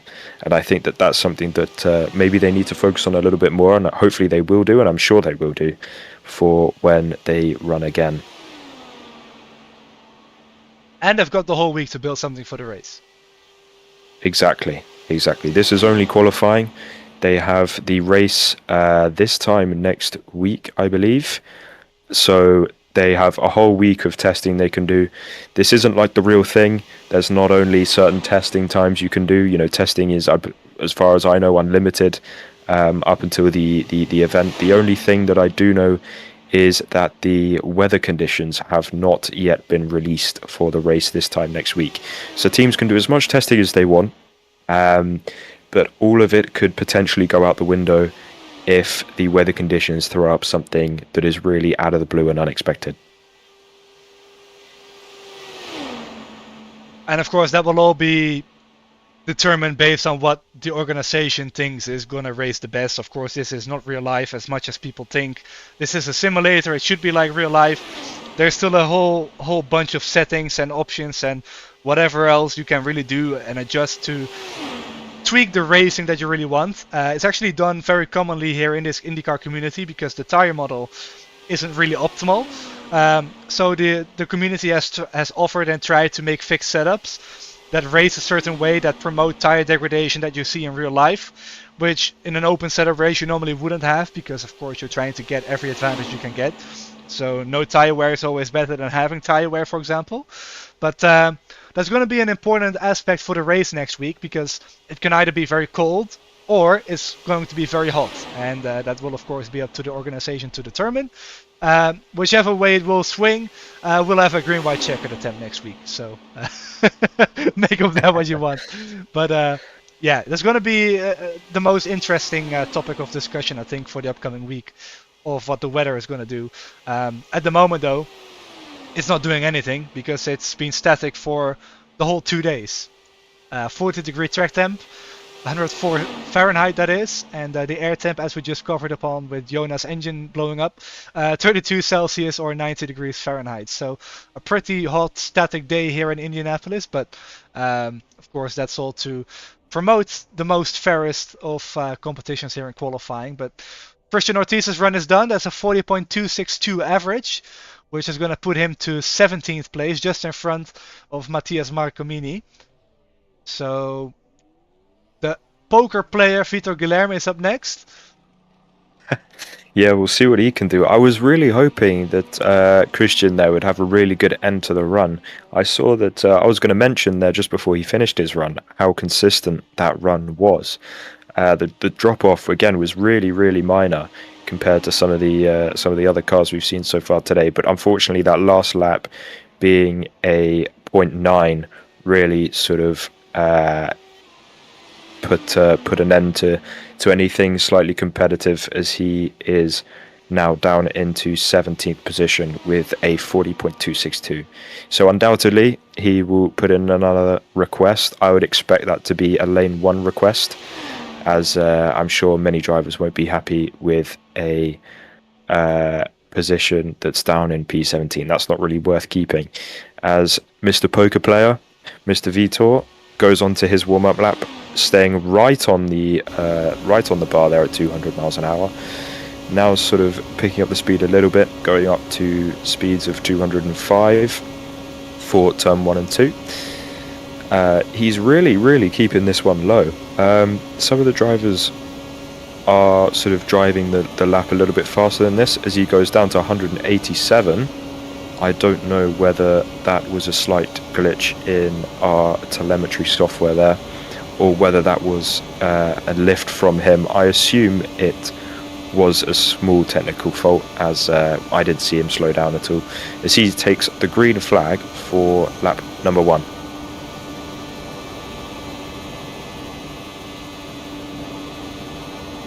Looking very tidy here again. I'm not sure if he can beat that original run though. That was a very good one. That slotted him comfortably into the top 5. So he might be kicking himself when he either watches this broadcast back, or when somebody tells him, like, why did you withdraw your time? Because it was really that competitive. But yeah, I think it was a really competitive time. I mean, as you say, up in the top 5. But you know, he's decided to put it all out there, throw the time out the window, try and go again. Maybe he's super confident that he's managed to develop a race setup away from this qualifying event, which is a very good lap time to start the run off with a 39.4. That is okay, so this is definitely a run we need to watch out for. This could be something very big from the Poker Player. Can this be a 234 into turn 3? Just barely misses out, 233. Barely scrubs any speed though, only 5 miles per hour fall off into the turns. 226 off, just dips to 225, but that's okay. We'll see what the drop off is come the line here as he breaks the beam into lap number 3. It will be a 39.5. Okay, so that's not quite a 10th. So that's still really promising. That's 0.04 of a second from lap 1 to lap 2. I saw a tiny little jink in the steering wheel on that last lap trying to open up the final corner, but maybe that was the thing that caused the slight dip in 1 mile an hour. It's so minor, all the inputs these drivers have to master around here. Any slight misinput can wreak massive consequences. Even 1 mile an hour, you carry that deficit all the way up the main straight or all the way down the back straight, and it can really hurt your time. Oh, this one is a bit bigger of a fall off though. Yeah, so that's over a 10th of a second now, so we'll see what the last lap will look like. I thought this was going to be an incredibly rocket-powered run from Mr. Vitor, but I believe now this will still be a very competitive time, don't get me wrong, but I think we're sort of moving away from the point where it could maybe challenge the top 2 places.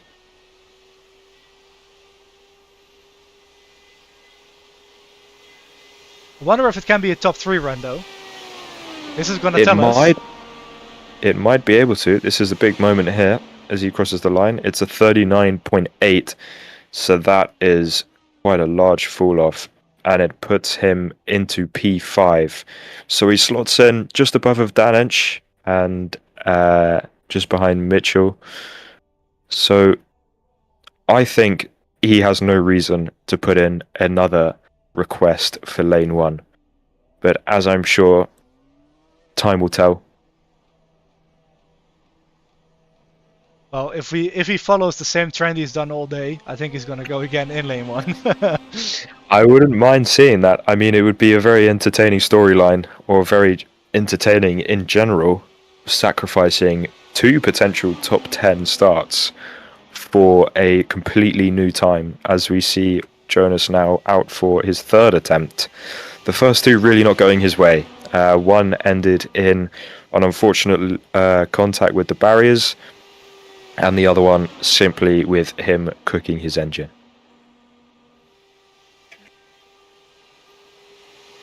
So let's see what he can do now. We've seen the speed in the car on single laps, but we haven't seen a full run really being completed. Pretty much at any point today or yesterday. We didn't see any Ryder cars yesterday, I don't believe. So this run is really going to tell us the big story of today, I think, of what these cars can really do.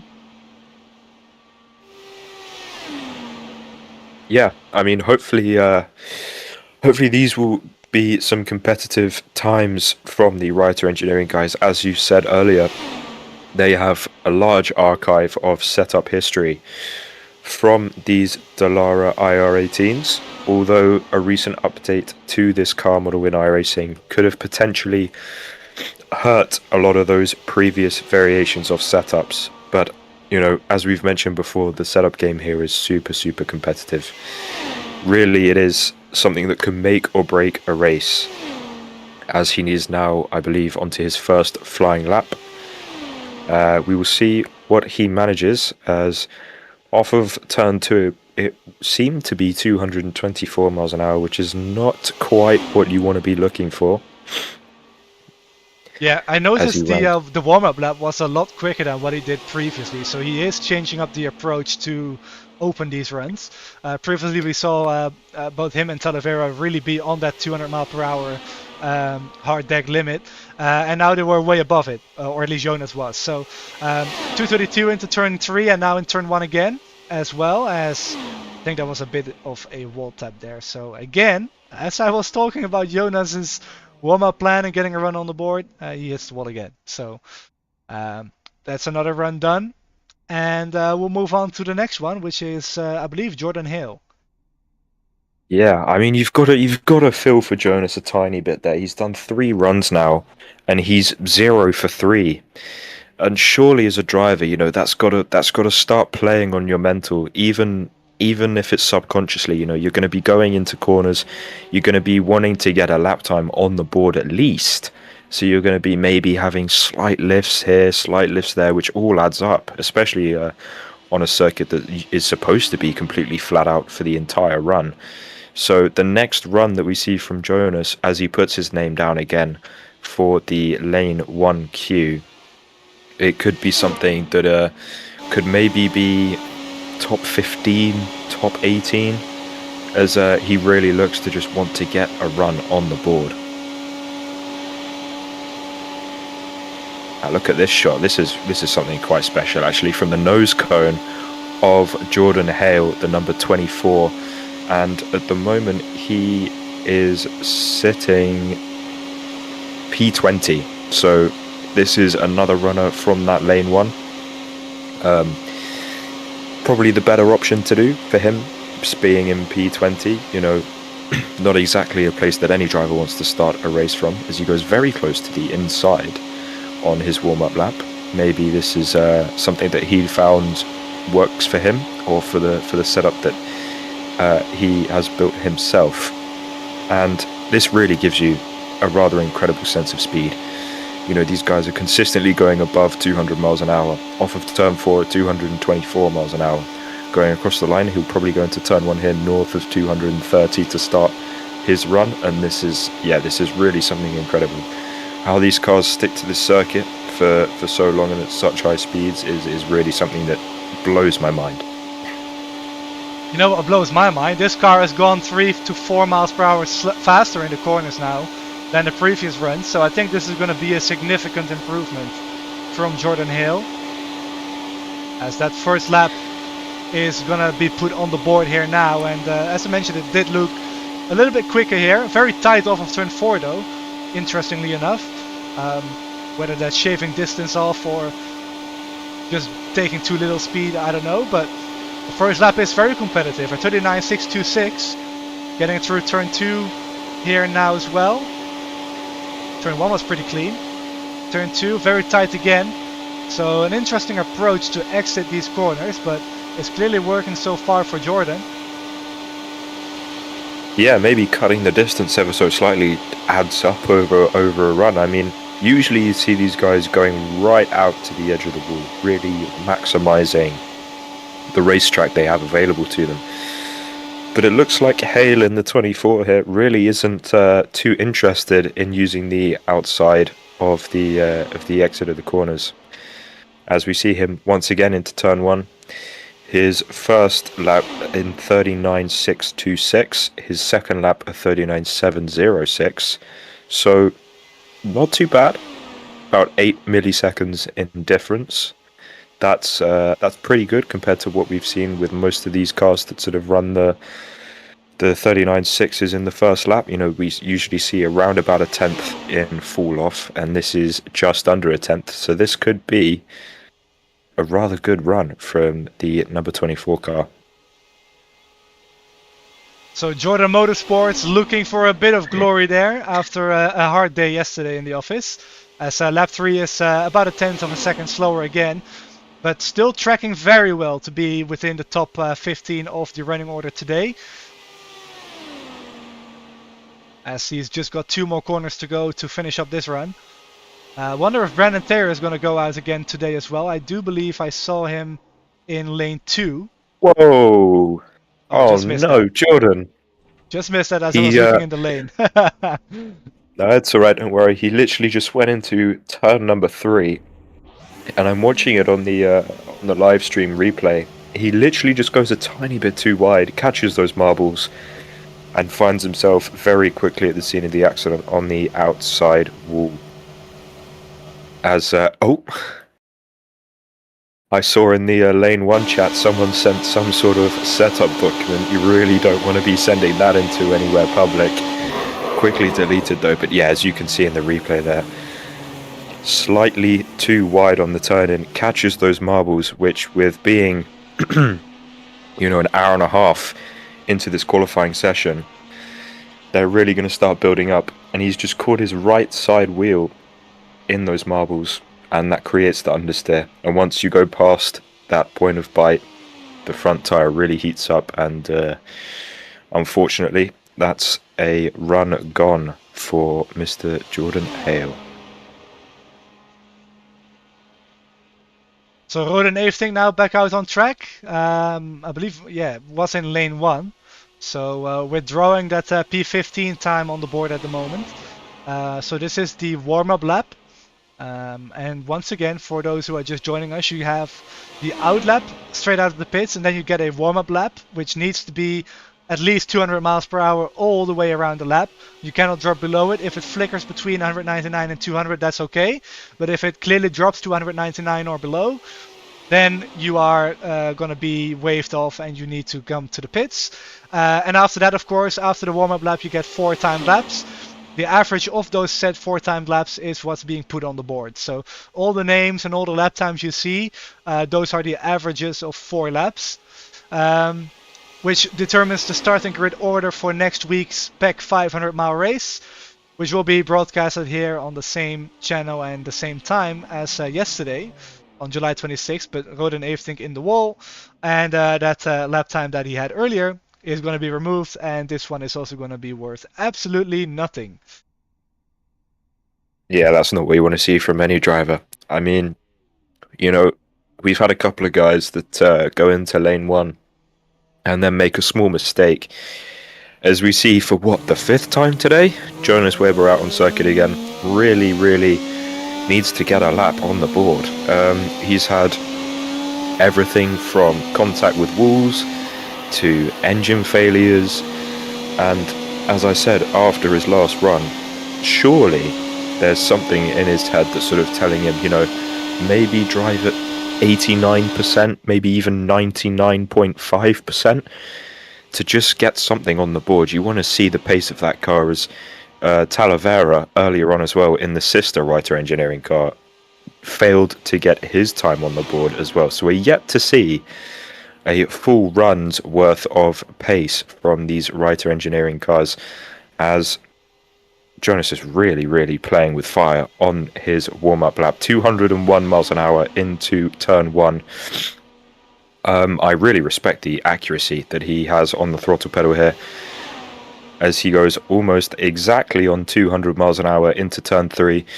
The main reason why these drivers will do this is to literally the simplest thing of minimizing tire wear. You want as much of that rubber as you can saved for when you go onto your first flying lap, which will be coming up any moment now as he rounds the final corner to start his first flying lap. 224 miles an hour off of turn 4. Again, a couple of miles an hour off what we've seen today, but he's right on it on the way into turn 1. And hopefully we can see that Reiter Engineering car complete its first full run of today and of the event itself. I was just listening to everything you just said, but were we talking about the same driver, Jonas Weber, and taking it easy? I don't think he knows that. He always just goes for it. He sends it. He doesn't back down anywhere, at any time. He just sends it in and hopes for the best. Sometimes that works better for him than other times, including in the Global IndyCar Challenge. But it has worked for him in the past in certain moments. I do believe he's got a pretty decent track record in the VOR DW12 series last year, as well as some other IndyCar leagues in Europe. Got a top 5 in one of the GIC rounds as well. So Jonas knows how to go fast. He just needs to I guess figure out a little bit how to keep his stuff clean and get it to the end of whatever he is doing, whether that's qualifying or racing. But that first lap was a 39.59, very competitive, and that should slot him into into the top 10. If he can keep that average roundabout where we've been seeing it all day today, within about 0.2 of a second. Yeah, so we'll see how this pans out. His second lap is a tenth slower, so this is sort of bang on with the average in terms of what at least I've seen today in terms of time drop off. So this is nothing out of the ordinary. This is just simply those Firestones starting to get a bit more complacent, a little bit more lazy. But yeah, as you say, I mean, as well as I know Jonas, as well as you do, he's not really one to take it easy, and it seems to be that whatever he's done this time seemed to be working slightly better for him as he crosses the line once more to complete his third lap and onto his final run. And it is another tenth or so of a second, slightly less actually, about half a tenth to lap number 3 compared to lap number 2. So I reckon this is still a reasonably competitive time. I don't think we will see him break the top 5 from this run, but I reckon it could be around the P7 to P10 mark. That is if he doesn't blow the engine coming across the line here though to complete his run. Looks like he's gonna make it. So lap Fingers 4 crossed. Can it be within that 2/10? And I think it will be. Yes, it is. So Jonas Weber with a 44. Oh, there we go. 39.6982, which will slot him into P7. You were right. P7 to P10. I have to give you a round of applause for that because that was perfect guessing. Better than I could. So next in line is going to be Hugo Gallas, which is I shouldn't say this actually, but he's one of my teammates in the Velocity Online Racing team. If I can get the cameras on him. There he is. Gonna roll off in the number 57 Velocity Online Racing Chevy. Judging by John's performance yesterday with that 39.7787, there is speed in the car. I do believe Dan Inge, who is an ex-Velocity Online Racing driver, is running a similar, if not the same setup. So that's clearly gonna display some pace. It's about Hugo now to extract that. So let's see what he can do here on this run as he gets up to speed. Yeah, it seems to be it seems to be that he's not doing what some of the drivers have done in terms of taking the lap to the warm-up much slower. It seems that he's just doing his own thing, driving the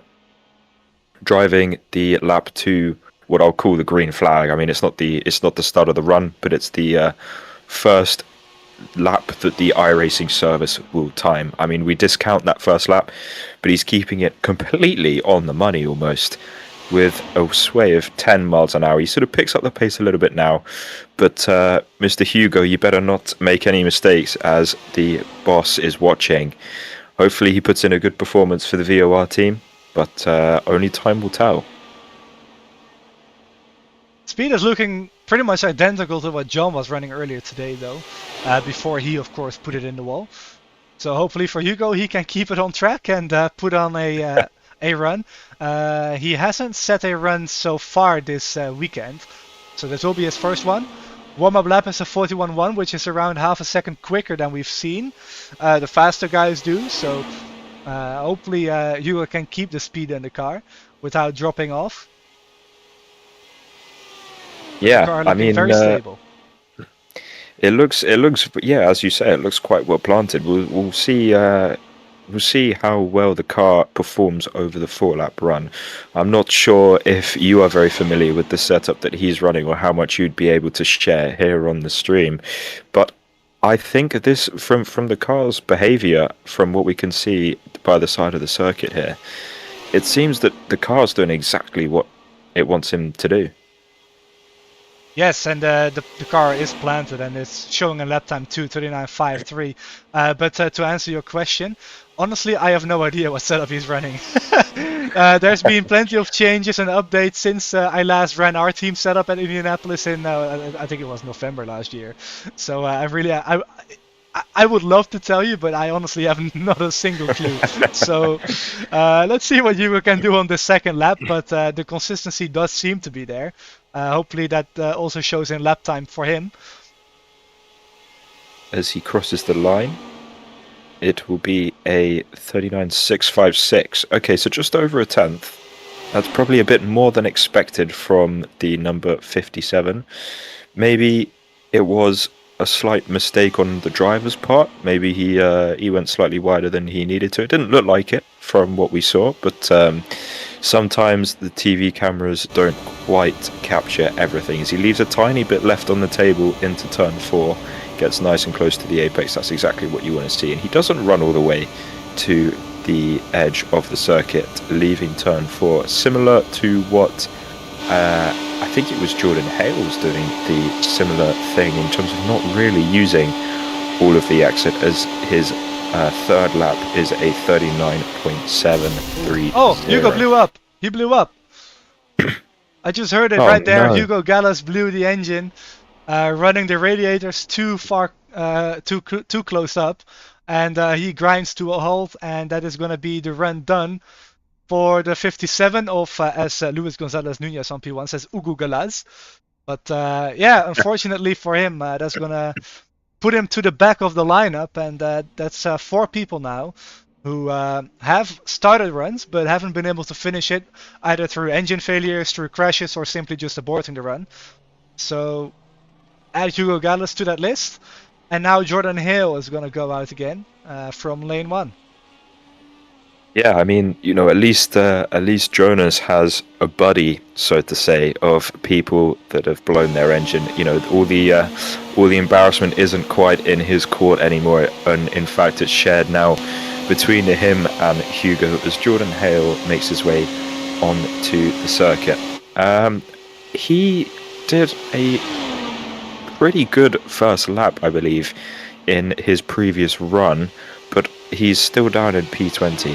So hopefully he can improve on his time and get some more competitive performance up on this qualifying session. As we look at the time with 1 hour and 17 minutes to go, it looks like we are also approaching the end of the lane 1 queue. We have Jordan left to do his run.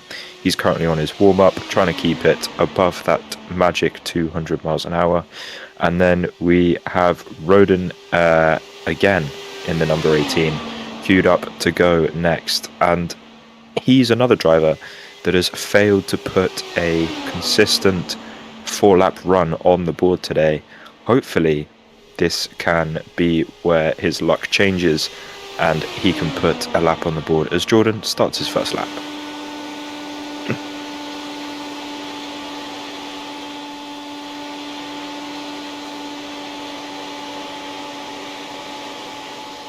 It drops back off to 222, just like it's not the last run, but the run before that.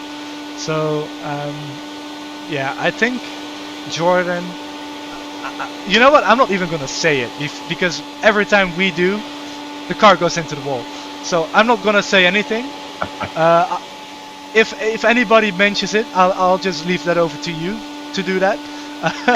But I just want to see a run on the timing screen from Jordan Hill. That's all I want to see. Yeah, I mean we'll see what his second lap is, as his first is already on the board. I don't know if we can get that up to see how quick it was, as it was a 39.6, so it wasn't slow, but it wasn't the fastest. I think this is so far shaping up to be a mid-table run from Mr. Jordan Hale, as he rounds turn 4 looking nice and tidy, slightly wider maybe than some of the other drivers, but he again likes to keep it to the middle of the circuit as he comes across the line to start lap number 3. So all within the same tenth, to be honest with you. 39.693, 39.640. Very consistent, as Hugo puts in his name at the back of the lane 1 qualifying queue. I think, yeah, as we've seen with some of the drivers here, Jordan is one maybe with slightly more downforce, as the correlation between lap time drop-off and downforce seems to have a small correlation. You probably can't see compared to any others from that camera angle, as the adjustments will be so minor, as he crosses the line once again to do a 39.826. So that's...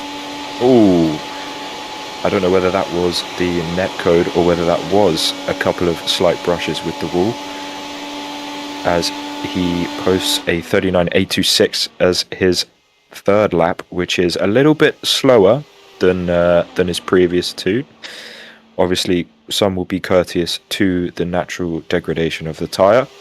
Maybe there was a slight mistake from the driver's behalf as well. As he comes across the line now, up to the start finish, he gets the checkered flag, and the fourth lap time is a 40.065. Okay, so that would be, again, I reckon, yeah, P13, so bang on in the mid-table so far for Mr. Jordan. He won't be happy with that run, I don't think. I reckon we'll see his name come up in the lane 1 queue, possibly, once again, as Roden now for the, I believe, third or maybe even fourth time, rolls down pit lane, switches off the limiter, and starts his bid of pole here at the Indianapolis Motor Speedway. I will bring up one more thing though from the wing angles and setup discussion. That camera angle we just showed you, looking to the rear wing, that small black strip you saw. I'm not sure if Roden is also running it. That's not the angle. That's not the angle either. This is the one. That little black strip is a wicker or a gurney flap, depending on which part of the world you're from and you want to call it. It's the same thing though. It's a wicker or a gurney flap, and you have multiple different options. This one is the smallest. Then you have another one which kind of extends to the second third of the wing, and you also have a full 3/3 full span wicker which covers the whole rear wing. But most of the people we've seen today have been running the smallest wicker or no wicker at all, and including those who have run the smallest wicker is Roden and Jordan Hill. So that has a little bit more downforce on it without adding too much drag. It does add a little bit, but not too much, compared to not running any wicker and maybe a little bit higher angle. So that is also a trade-off you want to make between downforce and drag. The wicker doesn't add too much drag, but can gain you a lot of downforce, which of course keeps the cornering speeds quite stable, which we did see with Jordan Hill. But for the real speed, you want something that the Pressy Motorsports guys have run today and yesterday. Nicholas Pressy had a 39.398 to open up his last run of the day yesterday on en route to his 39.518 average. So no wicker is clearly the fastest, but depending on how your car is set up overall, that adding that wicker might also be very beneficial to confidence and simply getting something on the board. Okay, that's really interesting to hear, actually. So yeah, as we see Roden running that small gurney flap or wicker, as you say, we'll probably see his lap times be slightly more consistent, as he does a 40.1 for his first lap. Not the quickest we've seen, but I believe that he will sort of maintain this pace for the remainder of his run. But going back to as he actually pulls over to the side and aborts it. So once again, the number 18 car fails to complete a qualifying run after only the first lap, really. So I believe that is gonna hand it back over to Hugo Gallas, who is back in line. He wasn't too happy with that run, it seems, from earlier. So yeah, he's withdrawn his time. Sorry, go ahead. He's withdrawn the time and gone again, but I mean, after having the engine blow on you, I don't think too many people would be satisfied with something like that happening. So I'd imagine he's gone back to the garage, made an adjustment to how much of that radiator will be covered, joined the back of the queue, and away he goes again as we ride on board now, entering turn 4 on his lap to the warm-up, I believe. Yes, so this is going to be the warm-up. I had actually forgotten about Hugo blowing up already after that wicker discussion, so that's a very good point. Yes, of course he's not going to be happy when his engine blows. So Hugo withdrawing and going again. Currently last in the running order because he ran last of those people who were in lane 1 without the time. So let's see what Hugo can do on this one with a little bit more of an open radiator inlet on the side of the car. As Hugo builds up the speed into turn 3. And he was one of the more stable cars in his run earlier, which brings me to a point. He's running the wicker. So Hugo going for consistency more than outright speed, which is sometimes on these hot days all you need. So good speed into turn 1 still, 232. A little bit down on Pressy, but not too far off. Maintaining a very good speed into turn 2.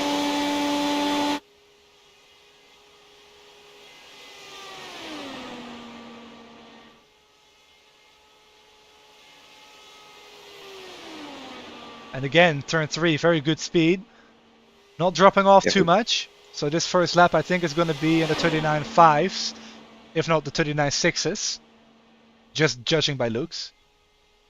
I was going to say, that was really good speed into turn 3 there. I saw 233 miles an hour as he posts a 39.5, so that's a very good start for Hugo here to, let's call it, his first real run after that unfortunate engine failure. But moving back to the whole wicker discussion, I think that, that really, if you're running that no wicker option and you've got the more, well, predictably, the more unstable rear of the car, you're probably going to be wanting to make some more adjustments to that weight jacket that the drivers have in the car throughout this qualifying run. I mean, I'm not too knowledgeable about these 4-lap qualifying runs for Indianapolis, but do you make big adjustments through turns 1, 2, 3, and 4? It can vary, but it mostly depends on the laps you do, because the longer you run on the tires, the more it gets loose and the more it falls off. So it's not very uncommon to run, depending on the setup, of course, plus 20, so the highest amount weight jacker, to open the run.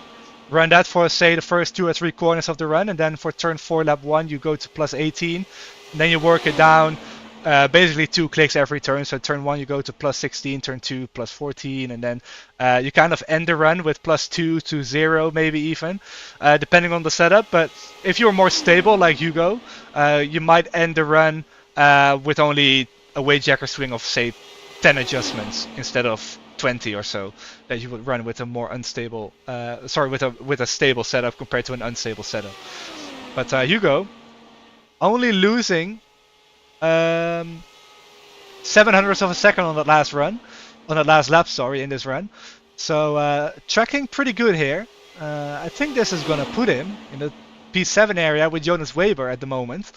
So this final lap will really tell the story, but I think he'll be right there. Yeah, I mean, it's looking quite promising. He's with that extra gurney flap. It was obviously added that bit of consistency that he needs. As is that 782 his last lap? I assume it is, as he goes in to it says first position, Yeah, that's but I don't incorrect. think that's right. Yeah. So we'll wait for the timing tower to update itself.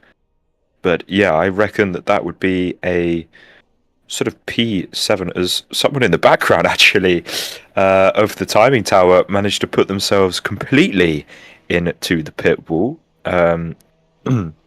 We will figure out who that is, as I believe Nicholas Pressey is the next car out on circuit as we move finally back to lane 2. So just asked very nicely if timing and scoring can just make sure that all the lap times from Hugo Gallas are correct. There we go. Yeah, it's never going to be perfect. P6. But there we go. P6 for Hugo Gallas. Okay, so that then pushes Dan Ensch down to 7th and Jonas Weber down to 8th. So I wonder if any of those two will want to re-put a time in, as there was someone trundling down the pit lane. I thought it would have been Nicholas Pressey, but maybe it wasn't. Yeah, I'm trying to find who to follow here, but it's a little hard to do so. Yeah, I was going off the lane 2 running. It's John Christensen. It is John Christensen. Okay, so he hasn't put in a. Yes, currently P12. Yeah, I was looking at the queue, but okay, no, so we are way back up in the queue. Sorry, I do apologize. We are about 3 drivers higher than where I thought we were in lane 2. So yes, John Christensen put his request in nearly an hour and 20 minutes ago. That is how much activity we have had in lane 1. So he's been patiently waiting, patiently watching people fly into walls, blow up engines, destroy gearboxes, you name it. And now it's his time to grab the spotlight in the number 44 car, as I believe he is teammates to the car that we just saw out on circuit. Yes, teammates to Hugo Gallas, also running the Velocity on iRacing livery. Again, I'm not very biased or anything, but I do think this is the most beautiful livery scheme, at least in the field, as John builds up to open up his run. But yeah, John has been basically chilling. We saw a picture of him yesterday on Discord where he was... he had his PC set up and he had a big flat screen TV next to him where he was watching some old Indy 500s.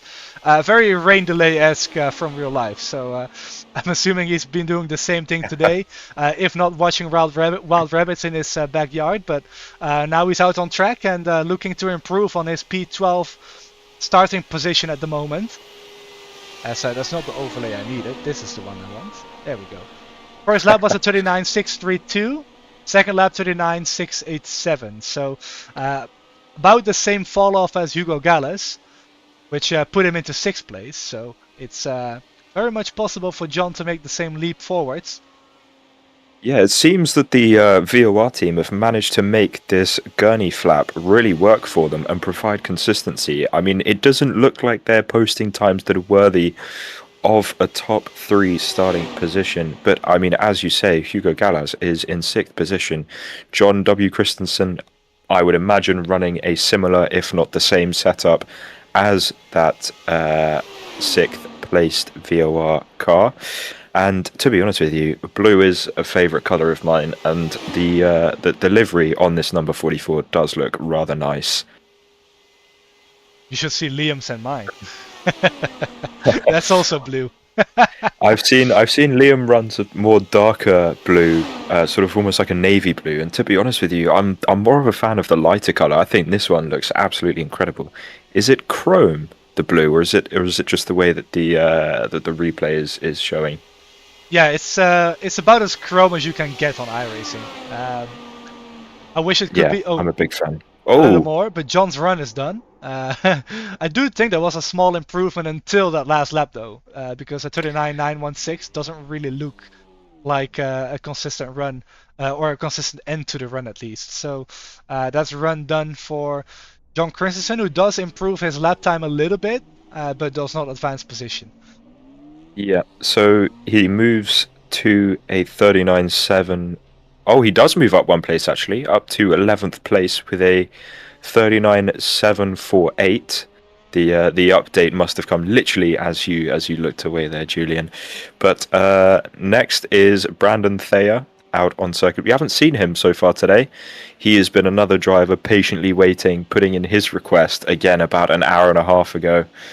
So maybe he's been doing the same, watching some rabbits or wildlife in his back garden, potentially going and enjoying the very much action-packed qualifying session we've had so far today. And we'll see, because as far as I know, he has got a lap time on the board at the moment. He's sat in 13th position with a 39.870, so that's the time he's going to be aiming to beat. And I haven't seen him do a run so far today or yesterday, so I'm not sure whether he's likely to go much faster. Yeah, Brandon was the only driver yesterday to find any sort of speed in the Jordan Motorsport Chevys. Of course, we saw Jordan Hill go to P14 just earlier today. About 200 off his teammate, Brandon Thayer, who is out on track right now. But I do believe they've made some pretty significant changes to the setup. So let's see if Brandon, first of all, can finish the run. And then after that, maybe if he can improve this position. Yeah, I mean, again, he seems to be a driver not opting to use the entire width of the circuit, and it seems to be more of an occurring theme as the session goes on, as he takes all the curb in turn number 1. That's the first time I've seen someone do that. He obviously must have extreme confidence in the stability of that car, because many a time when I've tried to do a qualifying run here at the Indianapolis Motor Speedway, as soon as I touch that inside curb, the car does anything but stay in a straight line. Yeah, I think that might have been more of a misjudgment, if anything, because he certainly dropped a bunch of speed, at least 5 miles per hour there. But across the line, Brandon goes for his first run, and it should also be noted we have 1 hour left on the clock. So 1 hour for all these drivers, plus anybody else who wants to get in the field to get their runs in. Of course, lane 1 takes priority over lane 2, so if you need to get something in, make sure to join lane 1. But Brandon's first lap, 39.758, not too slow. That is about a tenth of what we've seen the likes of Gallus and Christensen do just a few moments ago. But it does seem to be with more or less what Jordan Hill has been doing. So as long as they can keep the, as long as he can keep the consistency in the car, he should be okay. Yeah, I would expect this second lap to be very much similar, if not faster, and there it is. It's 1/100th faster, so that could be pretty substantial for this run in terms of bringing that average down ever so slightly. He's currently sat, only 1 position above his teammate, as we still have the lane 1 queue completely empty, so maybe as we tick down with, as you say, just under an hour left, maybe we'll have some more do or die gambling attempts as we have seen earlier on, as he comes across the line, Mr. Brandon Thayer in the 64 car, to complete his 3rd lap, which is in the same 10th again. So a 39.792 on lap number 3 for him, as he rounds turn number 2 onto the back straight. And I think that this could potentially be... Ooh, what do you think? I'm not too sure if it'll be much quicker. I reckon he might jump up 1 place. What do you think?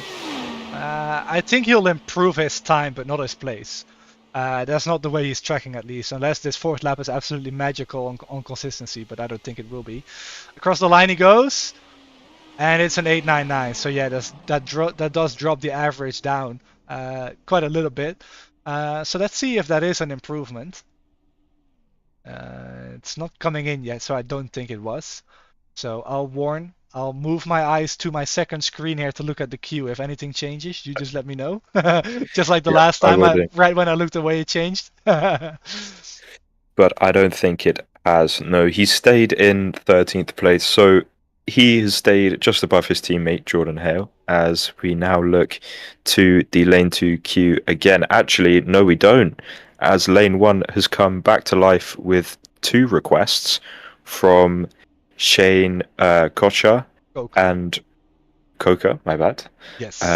Do correct me if I get some of these names wrong. I'm typically not too amazing on names, but him and Raid Riza, I believe, Yes. has put in a request into lane number 1, so they'll be up next. And it's taken Shane a minute to get out of the pit box here, as maybe he had to reset. But nevertheless, down the pit lane he goes. Off goes the pit limiter, and his lap to the warm-up commences. Very slow, actually. Yeah, he's allowed to do that. He just has to maintain 200 miles per hour on that warm-up lap. But yeah, Shane, as I mentioned earlier in the show, whilst we were watching his teammate Casey Povolones doing his run, Shane is the founder and owner of the Votive Racing League.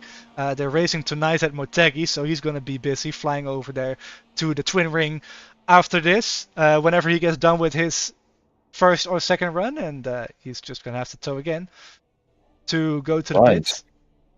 And he might have been asked to do that by race control there. Oh, he does tow again. Maybe some controls not being binded correctly. So I think they're going to move on to the next person, which it is... Number 22. Maybe Shane will get another shot here. Let's see. He does. Okay. So yeah, Shane pretty much doing double duty today, qualifying at Indianapolis and then racing at Motegi. I've been hearing rumors that apparently a certain commentator is going to race as well if he can stay up. So that will be very interesting. Usually Motegi is one of those tracks that either puts on a banger race or it just pulls off an absolute snoozer.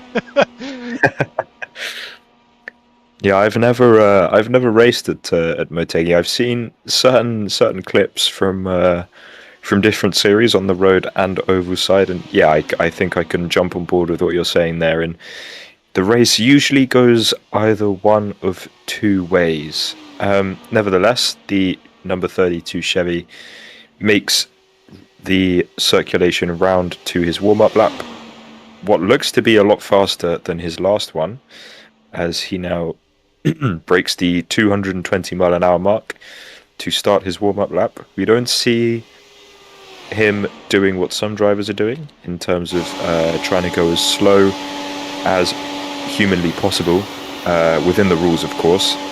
But he dropped. He's gonna have to abort this one. I saw him drop to 196, and he does.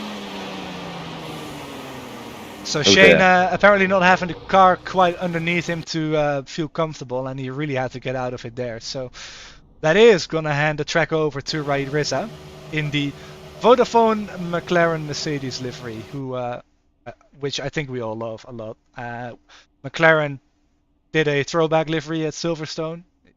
In my opinion, it's awful. It doesn't throw anything back like it, but it's good to see being recreated on iRacing though.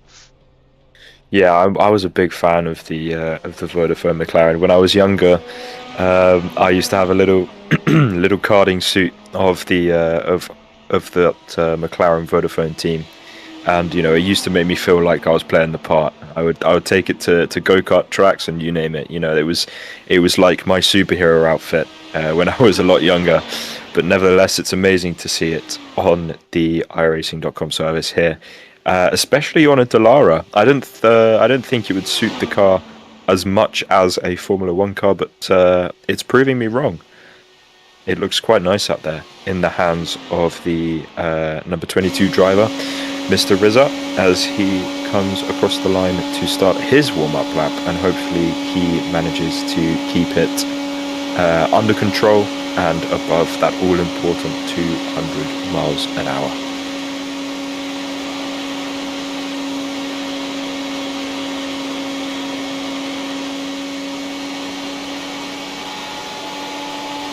Having a look over at the lane queues at the moment. Lane 1 has gone quiet, so this will be the last Lane 1 car that we will see.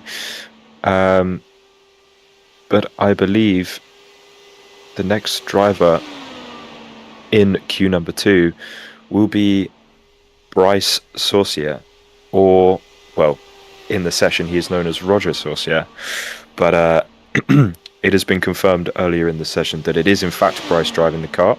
under what seems to be maybe his dad's name or another family member's name, as we continue to look at the number 22 making his qualifying run, as now there has actually been an addition to that lane 1, as Shane Coker makes a return to the lane 1 queue, so we will see him back out after this as well, and it seems like Roden Eftink is making a request as we speak as well, so that will be 2 more cars, the number 32 and the number 18, potentially out on track after this run from the Vodafone McLaren, before we make it back to lane 2. And to be honest with you, I think that we might start to run slightly out of time, if anything, for all these cars currently sat in the lane 2 queue to get out on circuit. So we might see some tough decisions being made as the clock starts to run down of,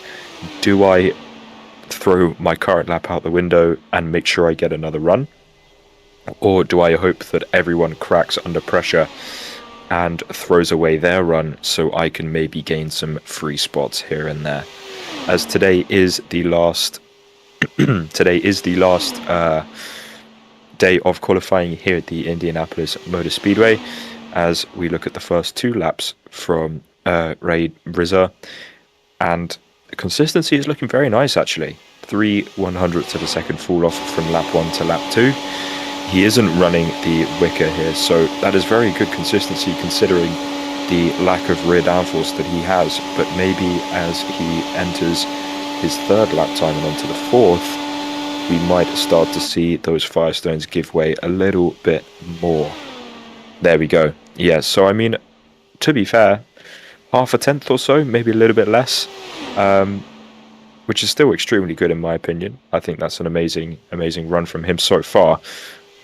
Although it's a few tenths slower than some of the top times, so I don't reckon he will be in the top 10, but potentially looking at a P11 to P15 window could be very doable for this 22 car here in what I believe is his first run of the event. Yes, and let's see what position it will put into. I think it's comfortably in the field though, that's for sure. And it's as we're waiting for the time to be put in, 39.9007. So that is P18. But it's in front of a bunch of other people though who haven't gone below the 42nd bracket yet.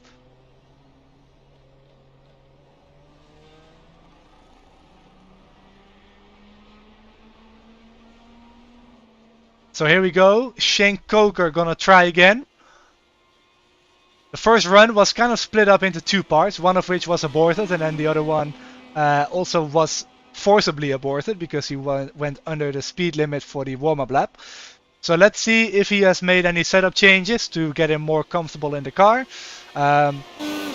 Still not running the wicker though, so opting for a bunch of straight line speed and a little bit more sketchiness in the corners. Yeah, I mean, what we saw with the number 22 in the previous run is he still managed to get the incredible consistency that those cars with the wicker, have been running. But then as soon as you get to the latter half of the run, it seems to fall away pretty quickly. Anyway, as he starts his warm-up lap, he's gone briefly below 200 there. I don't know whether that will be tolerated or not, as he goes to 197, and I believe this could be called off as well. No, maybe not. Maybe it was a slight misfunction from our live input feed. As he rounds turn 3 and turn 4, we'll now get a real gist for how quick that number 32 is. As looking over at lane 1, it seems to be pretty quiet again, so potentially we'll be switching back over to lane 2 after this 4-lap run from Mr. Coker.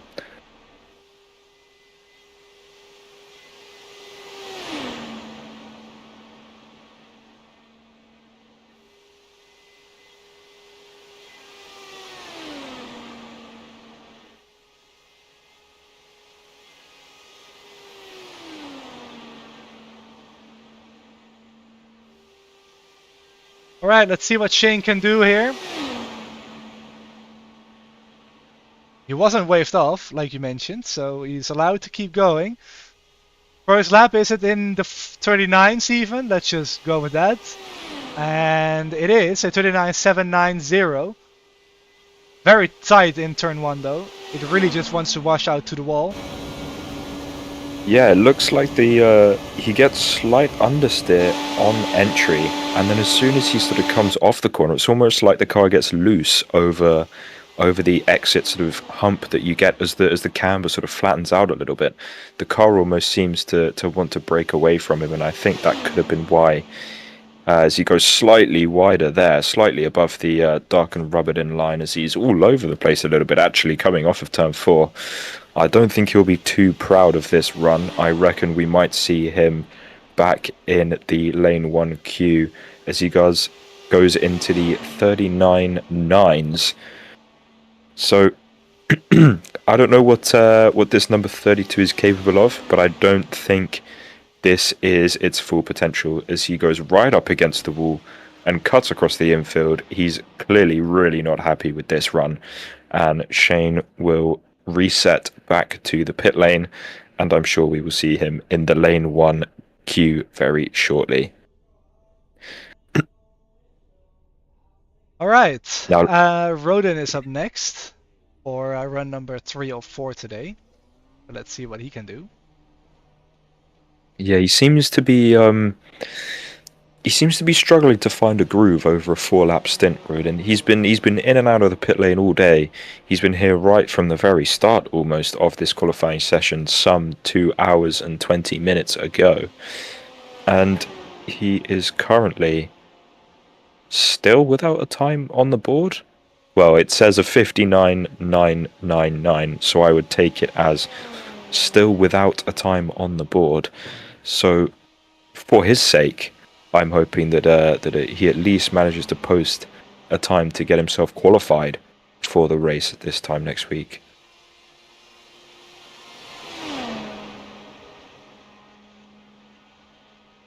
I think the phrase you used earlier was time will tell, so I'll go with that too. Time will tell if Rodin can get a clean run in as he builds up the speed.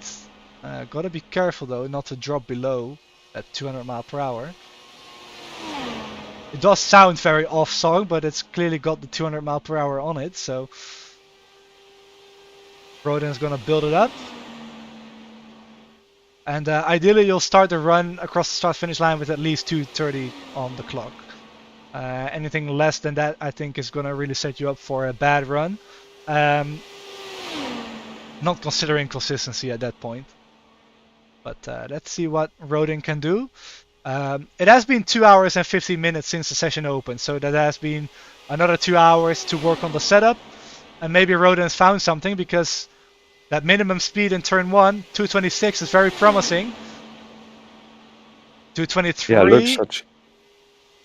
Yeah, it did look very promising at the apex of turn 1, but as you mentioned just then, 223 is some 3 mile an hour down on what you ideally want to be hitting if you want to start challenging the top places in this qualifying session. I don't think that would be his aim though in this. I think he will want to just complete the run, make sure it is incident free, and make himself qualified for the session as he goes into turn 1 with 230 miles an hour, almost effortlessly. These cars, the way they look 230 miles an hour, almost look like a motorway speed. You know, as they turn into the corners absolutely uncomplacently, with almost no aerodynamics on them. I mean, you look at the wings on them; they're almost completely flat, bar a tiny little gurney or a tiny little flap here and there. But I mean, at 230 miles an hour, I'm sure that does a hell of a lot. But in this case, the number 18 is not running the gurney as he crosses the line to complete another lap on this run. And his first two are going to be a tenth apart or so. Well, slightly less than that, actually. It will be just under half a tenth between lap 1 and lap 2. I think this is a very good start for him, actually.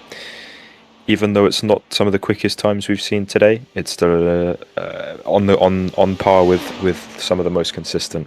Half a tenth is a lot better than some of the 10th or maybe even 10th and a half drop-offs that we have seen earlier in the session. And maybe it could be due to the fact that, we're coming towards the closing stages of this qualifying session. The track is going to be constantly evolving, constantly rubbering in.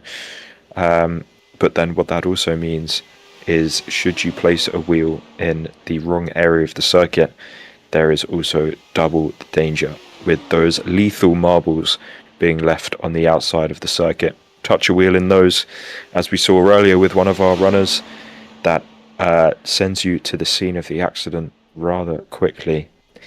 And moving on to the last lap here, actually, as the number 18 crosses the line, it will be a 39.851, so quicker than his third lap, actually. And that will then put him in P16. So that's actually not a bad lap from F-Tink in the number 18. P16, what do you think? Yeah, certainly better than he did earlier today, so not much else to really comment on it. My main battle at the moment is finding who is the car on track. Yeah, I mean, we will look to lane 2, and I believe it should be either Roger Saucier or... Yes. So, yeah, he was a driver that put his request in queue at number 2 going on almost 2 hours ago now, and he is now only just getting his run on circuit, considering how active lane 1 has been and the amount of people that have either been doing their first run or gambling it all on improving their time. And from memory, this is one of our quicker cars actually, sat in P2 at the moment. Yeah, this is a no-risk run from lane 2, like you mentioned. So whatever happens, that run, unless this one is, of course, going quicker, will stand. The previous one does. So if Roger goes slower or crashes or whatever else, blows the engine, the previous run will stand. If he goes quicker, of course, that will improve his lap time and maybe even position over his teammate Nicholas Pressey. So here comes Bryce across the line for the warm-up lap now complete, starting lap number 1. Building it up very slowly, as you would expect from these fast cars, trying to preserve as much tire life as possible.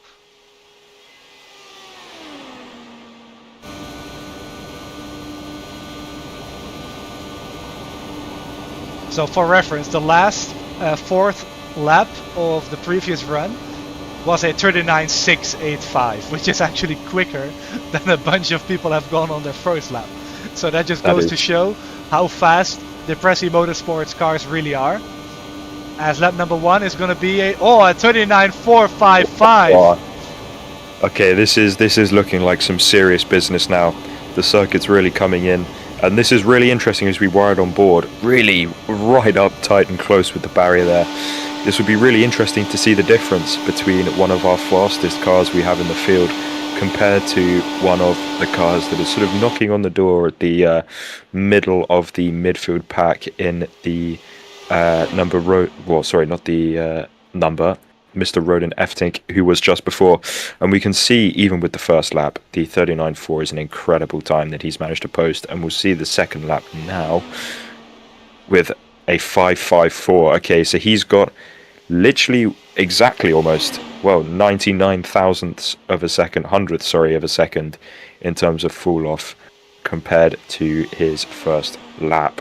And this could be something pretty special. I mean, I'm not sure what he needs to hit in these next 2 laps to potentially take away the pole position, but if we look at the queue, we only have the number 8 to run, and then it's Mr. Nicholas Pressey in the 94 going again. So should Bryce take this pole position away, we could very quickly see it going back into the hands of the 94 in about 10 minutes time. It's hard to tell though if this one is any quicker than his previous run. It's either right with him or just a tick slower.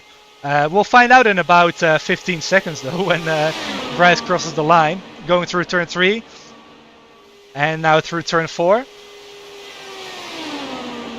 It looks so planted as we look on from the stands. I mean, this looks like a very, very well dialed in setup from the PEC Motorsport guys as he crosses the line, and we will see what the 4th lap time is, as it's a 39.686.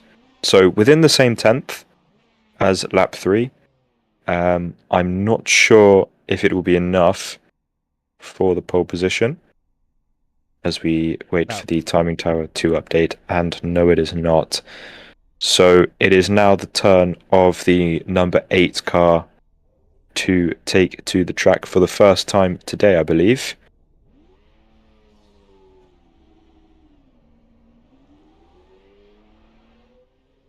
And that's number 8 on Discord, number 14 in the session. So Mitchell Samido, first run of the day. Got in a little bit late, but did get the name in the queue. So let's see what the, well, I guess you can now say 3rd PEC Motorsports driver can do.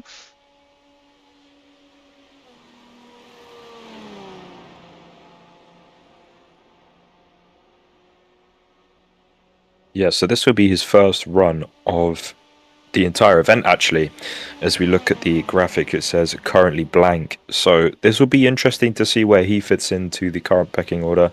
I think we should have higher expectations, though, considering he is part of that PEC Motorsport crew. They seem to have their cars rather dialed in pretty well for this Indianapolis qualifying session, as he now starts his warm-up lap, keeping it right on the border, 204 miles an hour into turn 1, 203 for a brief moment there. And we've seen lap times so far today runs be removed and revoked, and drivers having to reset to the pits for going below that 200 mile an hour mark, as he dips to 199 briefly. That should be allowed, as it states in the rules, but any more than that, and he's really on the verge of potentially being scrutinized and having his run cancelled. But safely through the warm-up phase, now exiting turn 4 at an amazing 225 miles an hour. That is much more like it in terms of where the benchmark is. Into turn 1, doing 232 miles an hour. I think this is going to be another rather impressive run here from the number 14. With the number 8 sticker on the side. Yeah, almost like 2 different personas behind the wheel of that car today. But hopefully both of them can come together and create the best of both worlds and put this PEC Motorsport number 14, driven by Mitchell, to the upper hand of the timing screens. So lap 1 was a 39.46, which is just a tick quicker than Bryce ran a few minutes ago. So this is looking like another quick run. It's not anywhere near what Nicholas ran yesterday though, with a 39.398. I remember that number very distinctively. That was, I think, in these track conditions, the fastest lap I've ever seen around Indianapolis, the fastest single lap. That is not counting the top teams who do the official Indy 500, because I don't care about that. Yeah, I mean, that seems to be a really impressive lap. To average a 39.51 is something rather impressive. As we look on to lap number 2 being a 39.538, I reckon this could be another top 5 run that we are witnessing at the moment. Speaking of the fastest single laps here, I'll bring this up very quickly here. So Saucier currently leads the way for today with a 39.442. Samido with the 4.6 we just saw, second quickest over a single lap, and then it's Guilherme, and then Hugo Galles and Jonas Weber complete the top 5 on single lap speeds. And Talavera is the slowest with a 43.9, almost a 44 second lap. But yeah, about a tenth of a second fall off on lap 3 for Semido. Still tracking pretty well. This might be a small improvement in position and time for Semido that might jump Wagner if he can keep the consistency up. Yeah, this could be a very competitive time. I didn't realize it was actually the second fastest time we've had over one run, as he now completes his last lap, I believe, of this 4-lap run, and we shall see where it puts him. Considering over the entire run he had a fall off of around 3/10, that's really not too bad actually, and I reckon this could well be a top 4 time. He jumped him. Up to P3 goes Mitchell Semido with a 5.972. So that's up to P3. And now we've got Rodin Eftink out on track again, withdrawing his time.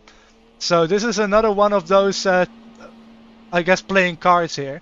As Rodin now gonna build up to speed here in a lap or two time. But yeah, withdrawing the previous time, which was good enough for P16. So interesting thought process, but maybe Rodin thinks he can significantly improve, which in that case I hope can happen. We've seen earlier today with Guilherme withdrawing an easy, I think it would have been a P3 or a P4 time now, withdrawing that, and he is now currently 5th, so he could have been a position up, is Vitor Guilherme. Yeah. So it can bite you if you mess up that new attempt. Yeah, playing for all the marbles, I'd like to say this time. Rodin Eftink sacrificing his time from P16 on the grid at the moment as he starts his warm-up lap. But to be honest with you, I respect it. I respect his confidence in the car and his ability. You know, if I put in a time after 3-4 attempts and it only put me P16, I reckon I would have done the same as him. And, you know, he hasn't exactly had the smoothest day, has he? He's done, as I say, 3-4 attempts, only completed 2 of them. One of them being here, the run that he's just sacrificed. And before that, just making mistakes, you know, hitting walls, getting contact, breaking a few body parts on the car, just doing things that really can set your confidence back a tiny bit if you continue to do them.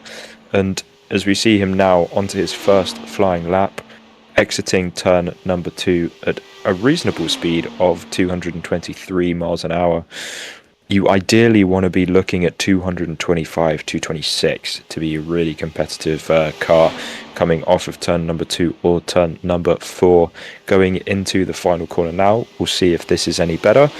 Drops down to, well, what I saw is 227, but I doubt it would have been that at the apex or exit.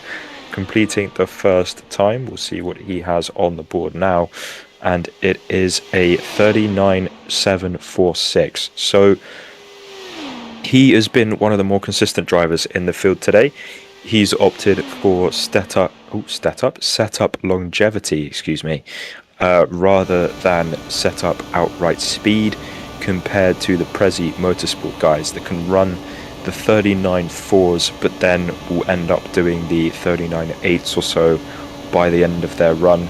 We will expect Rodin here to sort of run around half a tenth slower this time around as he makes his way up to the stripe, breaks the beam now, and I reckon it will be a 39.93. Okay, so still within the same tenth. That is incredible consistency from the number 18 as he makes his way down the back straight on lap number 3, and this could be slightly better.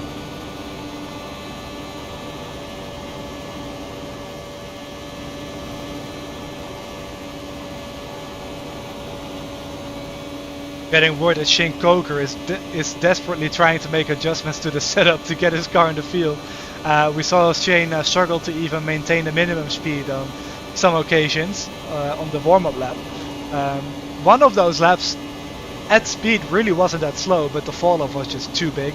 0.2 of a second over one lap, which you normally lose in 4 laps. So Shane is going to go back to the drawing board and hopefully within the next 26 minutes and a bit get out on track from lane 1, but Yeah, Rodin's consistency, very impressive. We've seen that earlier. It's all about this fourth lap coming up though, if that is within the 39.9 bracket. If that is the case, I do believe that will be a marginal improvement. I say that as I don't think it will be actually. Actually, it might still be very impressive. Fourth lap. Let's see what this all adds up to. 39.875. That's actually quite impressive to be almost on par with his third lap. And now we're sort of seeing the fruits of that number 18 car come to life, as I'm sure he's made some sort of adjustments throughout today in his 4 or so runs he's had into what will be 15th. It's showing up as P16, but I'm sure he's gone slightly quicker than that. Yeah, we're just waiting for the sort to happen, but it will be P15. It's 39.8107, which is 45 thousandths of a second faster than Lucas Santos. So he will jump up there. We'll just give Bart a few moments to adjust that. Okay, so yeah, so he makes an improvement then up to P15. He'll be happy with that, I'm sure. But for who was it who's making the setup adjustments? It was Coco, wasn't it? Yes. So that will be really interesting to actually see if he will be able to improve as it gets to crunch time now. 25 minutes left in this session. Not really a time you want to be making setup adjustments. Unless you think it's significantly going to improve your chances, though. In which case, I think you will be more than happy to change. Yeah, I mean, if you know it's gonna make improvements and you know it's gonna be quicker, then by all means go for it. But being potentially these guys, well, I'm sure all of these guys know these cars way better than I do. I reckon it would be a do or die attempt, especially to go from lane 1 to try and do like a banzai last minute qualifying attempt. It'll be interesting to see whether he does manage to set a really good lap time or whether it sort of falls away for him again. But I'd like to bring attention back onto the circuit at the moment as we have the number 94, Nicholas Pressey, our pole sitter at the moment, ready to start another run. Yes, and this is a no-risk run. So this is basically throwing caution to the wind and just see what you can get. 228 off of turn 1 is absolutely incredible. He sacrificed a slight amount of top speed, but maintains incredible consistent speed throughout the corner. And let's see what he can get into turn 3. Can he take over to 234? Just barely misses out, but still great speed, 233. Remember, the fastest lap was a 398 yesterday. The only driver this weekend to dive into the 39.3s on a single lap. And that is the single lap that got him the average that is currently putting him on pole. So let's see what this first lap is going to be. 39.405, so just 7 thousandths off that. But he is right with this, so it's still possible to improve on his time from yesterday. Surely this is almost just flexing your muscles now. This is, he's already got the pole. He would love to increase the margin, but I mean, this pace is absolutely exceptional.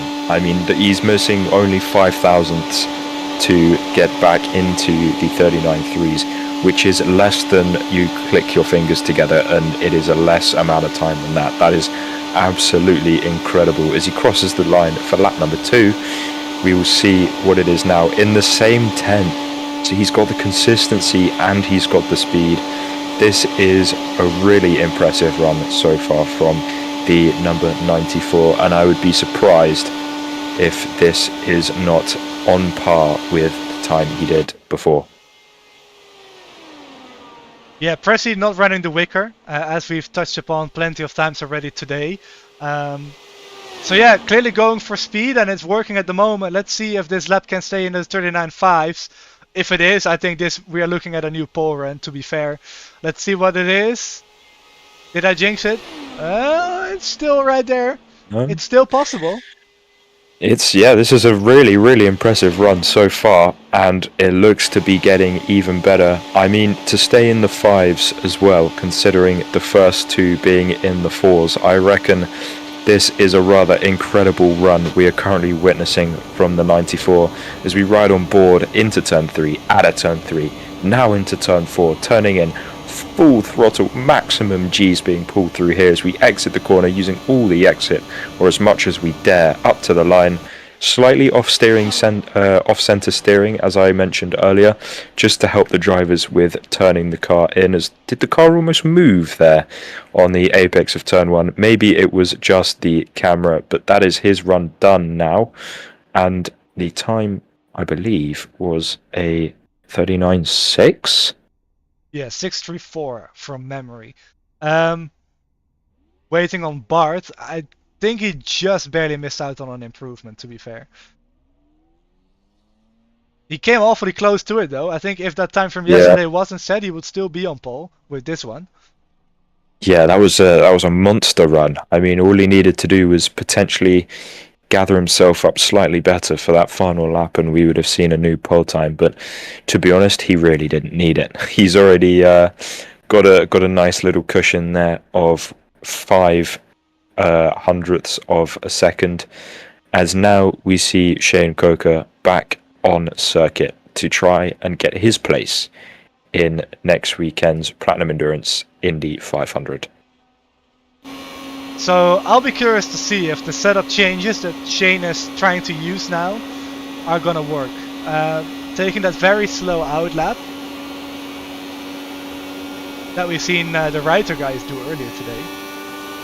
Yeah, this is more on the slower side. I saw him do this for, I believe, his first attempt, and then in his second he sort of didn't do this as much and sort of more or less put his foot down and got on with it. As he now builds the speed, hopefully he can reach the 200 mark before he reaches the line. Oh, missed out. That was a good 10 miles an hour off. I believe, yeah, this should get waved off as he goes to the inside, and there we go. The speed comes down or stays. Well, either way, he was at 187 miles an hour in the short shoot between 1 and 2, so I would be really surprised if this run goes ahead.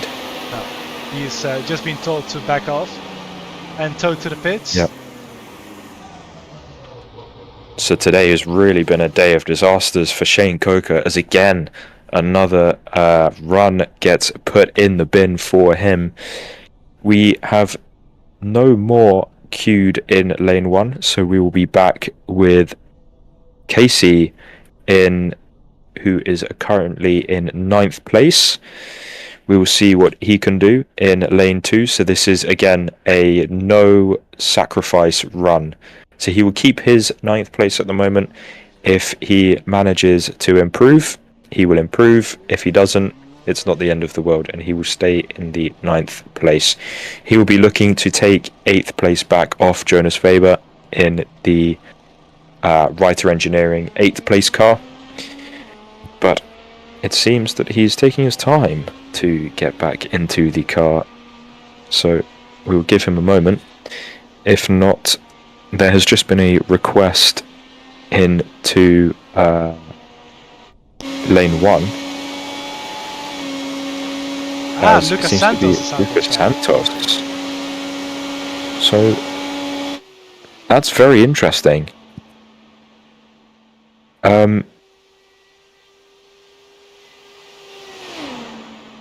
So it says that Casey was after Nicholas, but he said with his message he wants to make sure that his original lane 2 attempt was withdrawn. Okay. So yeah, he withdrew his request.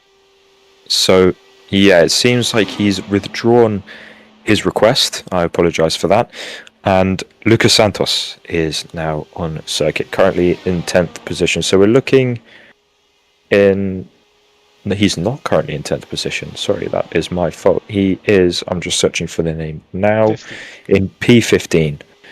So he will be looking for potentially a top 10, I believe. As this will probably be onto his first time lap, considering the time that we had been giving who we believed would be on circuit, Casey, the time to get into the car. Yes, warm-up lap was a 40.4, so Lucas is on his first lap of the run. And he's not really as close to the wall that we've seen him do earlier today. like we explained, or like I explained earlier today, the side draft or the pull from the wall that you would normally get, similar to what you have in a stock car or a prototype or anything with the side draft, where the car in front or alongside you gets pulled back. That isn't simulated here with the wall, so running next to the wall is actually faster because it is the straightest line from the exit of turn 4 to turn 1 and the exit from turn 2 to turn 3. So minimizing that distance is going to gain you a significant amount of time. And at the moment, Lucas is missing out on that small slight advantage. But yeah, still a 7.90, which is not that much of an improvement on even his average. So hopefully for Lucas, he's dialed in some consistency to improve on that, or else he has a pretty big mountain to climb, which I don't think he can. And yes, this one is a 10th off. So I think we can scratch this one off in terms of improvement, but this is a lane 2 run, remember, so this is not gonna scratch the previous one off. It's just a no risk Hail Mary move, I guess you can call it now. Yeah, so currently slightly off his last time. I reckon he will finish the run anyway for the sake of just running a few laps. But yeah, I mean, P15 at the moment for him. I'm not sure whether he will be able to run again. This will probably be his last run, as we still have another 4 cars to get in for 15 minutes, unless he wants to sacrifice it all, put everything on black and go for a lane 1 queue, which no one is queued up for at the moment. Potentially there might be some last Hail Mary moves, as you say, Julien, but I don't know. If you're in a call with your team at the moment, if there's more than one of you going out qualifying today, do you think this is a big discussion that's going on in teams? Do you think some guys are going, look, do I put it all on the line if I'm maybe, P10, P11? Or do you think everyone's sort of happy and it's a raceable position from there?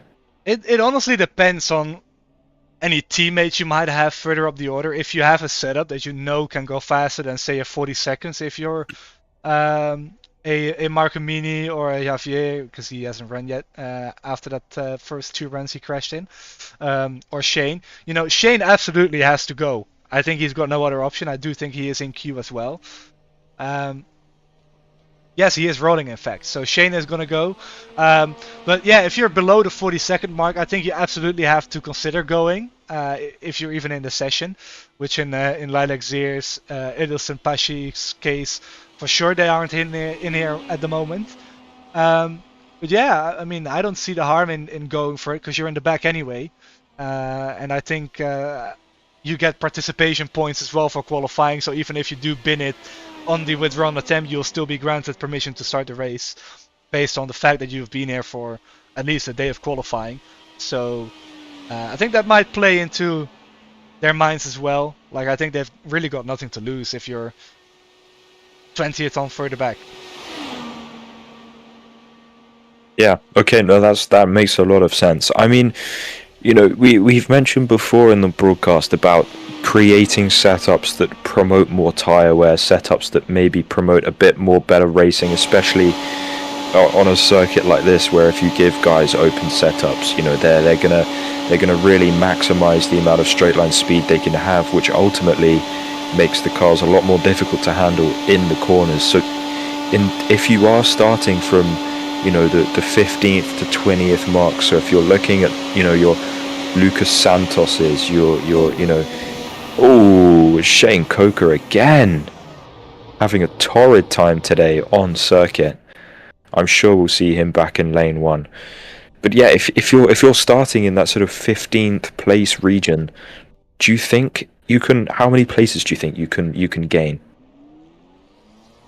I think if you're outside the top 20, you can certainly get in the top 15 with the right setup. Okay, so yeah, if you're starting sort of around that 20th mark, you might be able to get to. Okay, so yeah, So we might see some of these guys next week moving forward in the race. So that'll be an interesting story. You know, some of these guys further down in the field potentially moving up as the race progresses. I think it'll be a big thing in terms of strategy to sort of get the best out of the car and out of the tires to try and gain a few places like that, as well as I believe we now have. Let me check lane 1 quickly to see if there are no more queues, as Rodin F-Tank, I believe, is now out on circuit from lane 1. So Rodin once again making a sacrifice on his P16 start, as I'm sure we will join him trackside in any moment now. He's had a rough day. He's had 4 or 5 attempts. I believe this is his 6th. He's completed about 50% of them. He's always gone into lane 1, so that's always a delete your previous time and the next one will stand regardless, which is of course the more risky move that you can make, but then again that does provide you with priority over the rest of the pack. Now, because of that, I think we're going to get cut off before some of these guys in lane 2 can actually complete their run, as we see Rodin F-Tank now onto his first flying lap. So I reckon we might get Jordan Hale and John Christensen to qualify, and then I believe we might well be out of time. Maybe even not John Christensen, considering we now have 10 minutes left and Rodin F-Tank is only just completing his first lap, which looks like a very solid lap. Looks very consistent, no big mistakes to note. As he crosses the line and breaks the beam, we shall get an update shortly, which is a 39.790. So slightly slower than his last attempt. We will hope that he can reduce the amount of fall off that he gets from those Firestone tyres. It could be strategic, it could be circuit, it could be a number of things. He could have changed with the setup, as we now ride on board the nose cone of this number 18 car. Through turn 4 we go. I love this camera angle. It really shows the speed and field of view of how quick these cars are really going. Up to the line, and it's gone just like that as he completes lap number 2 of this 4-lap run, and it is about just over half a tenth slower again. So I don't think this is going to be a run to write home about from Mr. F-Tank, unless he can save it with the latter half of this run. Into turn 3 we go, nice and close to the apex, let the car drift out wide, minimise the steering angle, because we want to be carrying as much minimum speed as possible. Out of turn 4, up to the line to complete lap number 3, as we hopefully can stay on board here to watch his steering inputs to see how smooth these drivers have to be. Look at that, barely turning the steering wheel. And there we go, a much better lap from him there on lap number 3. Only 1/100th of a second in terms of difference from lap number 2 to lap number 3, as we now look from the helmet cam from the number 18. Into turn 3 we go, north of 225 miles an hour into this corner, through the short chute, into turn number 4, and then it's a straight sprint to the line. Hopefully this can be a good lap from him. Otherwise, we will be looking at the similar region of around P16 where he was just now.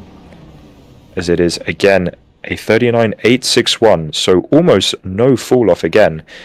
Well, actually, it was even quicker, but I believe it won't be enough to put him where he wants to be, ideally.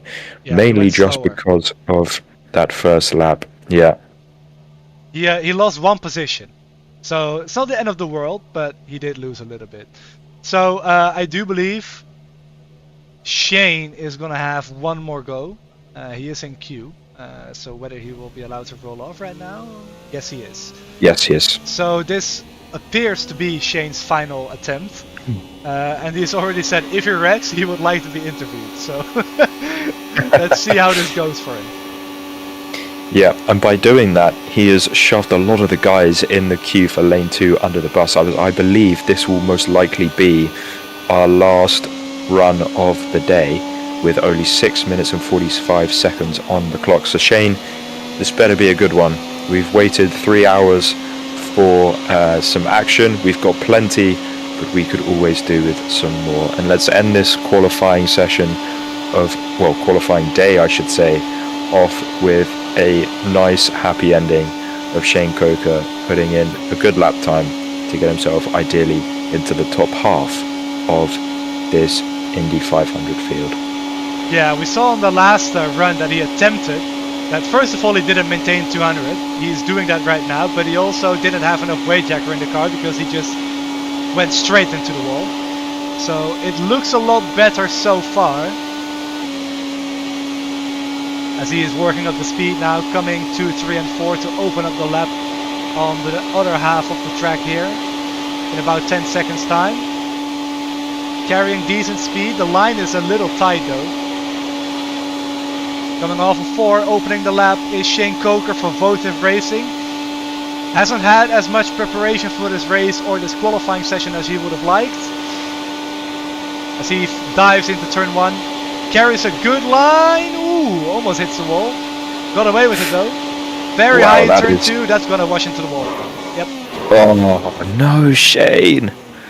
That's really not what any of us wanted to see here up in the booth or down in his pit box. I'm sure the guys down in the box are just as disappointed as we are. That is really, really unfortunate for him. But what is one man's disappointment is another man's glory, as I believe it's Jordan Hale who will now just about get enough time to go out onto the circuit for his qualifying run.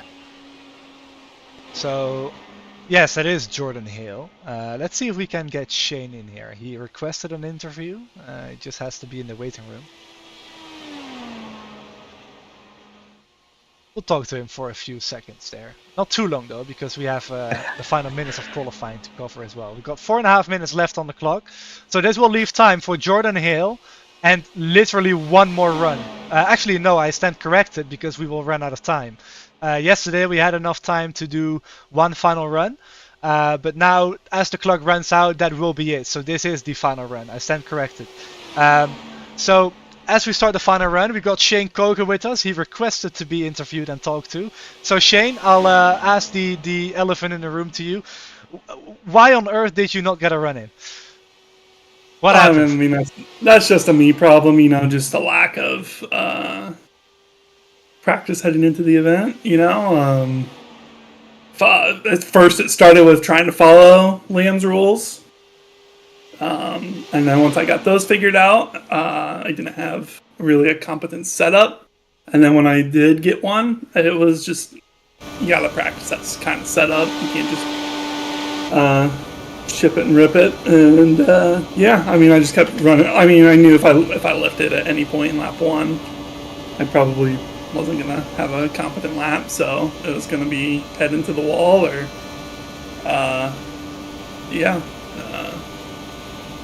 have a good lap. Fortunately, I hit the wall again. I think you were meant to say you weren't lifting until you either saw Jesus or you won the race. that was 100% the case. Yeah. Yeah, we saw obviously how unfortunate you've been the entire day. There was, you know, constantly either running too slowly under that 200-mile-an-hour mark, or, as you say, just understeering or getting a bit tight in the opening stages of the run into the wall. But did you make much in terms of setup changes? You know, did you make any drastic changes before that final run, or did you literally just, as you say, you know, not lift until you saw God or the checkered flag? Yeah, I mean, well, I was at like 198, I think, when I crossed the line for my warm-up lap. That, you know, rules are the rules, and I was 2 mile an hour under, and so that ended that run. And then from there, it was just a matter of, I think there was one run I wasn't running the setup right, and then the last run, I think I had everything kind of set. It just, you know, you don't practice. And I think I should be the example for everybody. If you don't practice for something like this, you're not, you know, you're not going to have something handed to you. So, shout out to everyone that's, put in the work and time, and, they deserve to be in the race, not me. So. Hey, No, on the bright side, 100%. you still have room to make the race because we didn't get to 33. So we only have time for one quick question before we cover Jordan Hill's final lap. Yeah. How many monsters down are you today? How many cans? I haven't had a monster in 2 weeks, but I might have to have really? 134 lap Motegi race practice starting up here in 1 minute for my league. So I think I might have to run down and grab a couple for Motegi brings the worst out in me normally. So looking forward to it. Sounds good. Thank you for your time, and we'll cover Jordan Hill's final seconds here as he crosses the line. So we'll see you next week for the race, Shane. Thank you for talking to us. Take care, Julian and Jack. Best of luck to you. So Jordan Hill across the line, very promising opening lap with a 39.6, but that second lap was also pretty quick, 39.7, and then lap 4, it really just fell apart for him, which I don't think will lead to an improvement. No, because he's blown the engine, Julien. Going into really? turn 1, I saw smoke from the back of his car, and on the exit of turn 1, he hits the brakes, all 4 wheels locked up, and that will be the end of his run. But again, it's sort of the case of, one man's failure or one man's disappointment is another man's glory, is now John Christensen makes his way onto the circuit. Now, will he be able to finish his run, even though there's 5 seconds on the clock? There's no more time. He's not going to make the line to start the run, so he's going to run out of time here, John. So that's going to end the day here for Indianapolis qualifications. And there are the results. So that is qualifying done, as John will circulate, but his times will not count. So that is going to end the day. Let's see if we got Nicholas Pressey here with us to talk to us. They are in the waiting room, so we got some people to talk to. Jack, I'll leave it up to you since this is your first time. I'll throw you in the deep end right away. So have fun talking to Nicholas Pressey.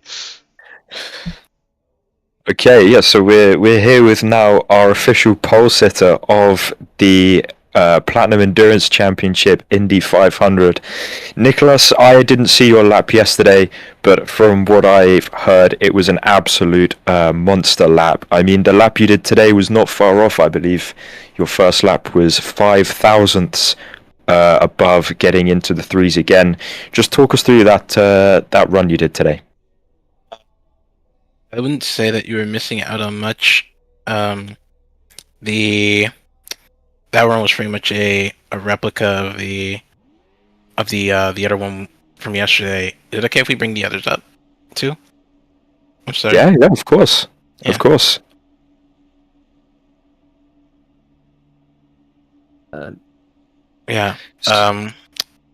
Me and these two, we've been tooling around with qualifying because we know Bryce didn't have any time to properly,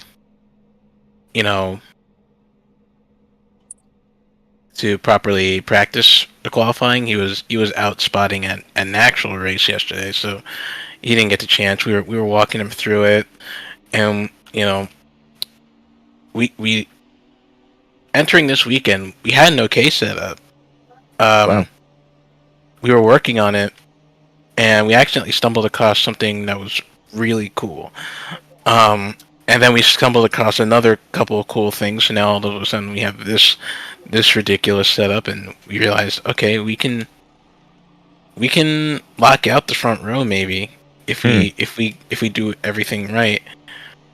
No, it seems that you guys have done just exactly that. And when you say you found some cool things, I know you probably won't want to reveal too much on the stream here, but when you say you found them, is it literally a case of just trial and error and trying things, or do you have a rough idea of what you think will and won't work? We're still figuring out the finer points of why it worked. We're just not sure.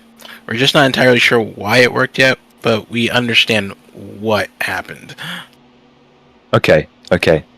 So it's sort of a case of we changed something, it's crazy, but now we need to sort of go back to the data room and debrief and figure out why that was actually so fast. And to Mitchell and Bryce, you guys again, incredible laps. I saw Bryce, you did a couple of runs today. How did they go for you? I felt like it went pretty good. The car felt good, very, very good actually. So I'm usually not actually that good at qualifying in Indy. I'm typically trying to make up the time on race day, but this should make things a little easier next week for me. But the car was really, really good. Just the first run was more just set a banker time down, and then I started doing the more crazy stuff with tools on the subsequent runs. Okay, so it was more just a basis on the first one, and then improve, which you certainly did. I mean, to put it second in Indy 500 qualifying is no small order for sure. And you mentioned moving on to next week. Obviously, with all three of you guys blocking out the front row, what will be the plan in terms of how you guys race the thing tomorrow? I mean, Mitchell, starting from third, are you sort of acting as a rear gunner, so to say, or is it almost every man for himself? I mean, I think the team objective is everybody finish the race, so I think that's kind of where we're going to start with. But I do what the team needs me to do. I'm just happy to be up here, ready to rock and roll for the race next weekend. Yeah, amazing. Well, it's a pleasure to speak to all three of you guys after commentating on you guys running in qualifying here for the past 3 hours or so. I know that there was a bit of waiting time after lane 1 came to life so early on. But I wish you guys the best of luck next weekend for the Platinum Endurance Indy 500. And go and enjoy this front row lockout, boys. You've deserved it. Now we just have to not look bad not look silly and after doing that.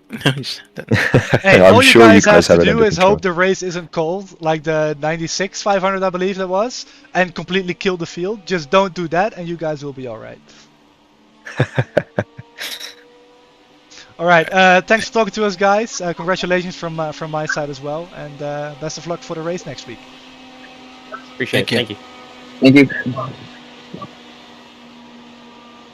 All right, that's gonna wrap it up. I do believe we got Liam waiting in one of the channels, so we'll move him over for any final words, maybe from the organization. Liam, do you have us? Yes, I have you. Good. Liam, pretty successful 2 days of qualifying.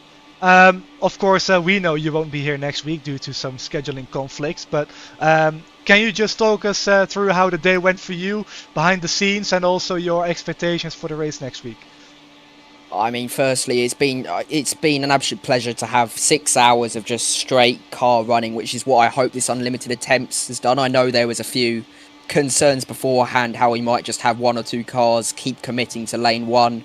But I think we had a good variety over both days of everyone having goes and having a nice amount of attempts where the pressure was still on, as you still had the limited number restricted by time, but not have the additional pressure of I only have 3 times to really nail this, which really allowed teams to kind of hone their setups. And we saw, especially I think of Jordan Hale, that team really develop and move their setup between the 2 days to really move themselves to the front end of the field.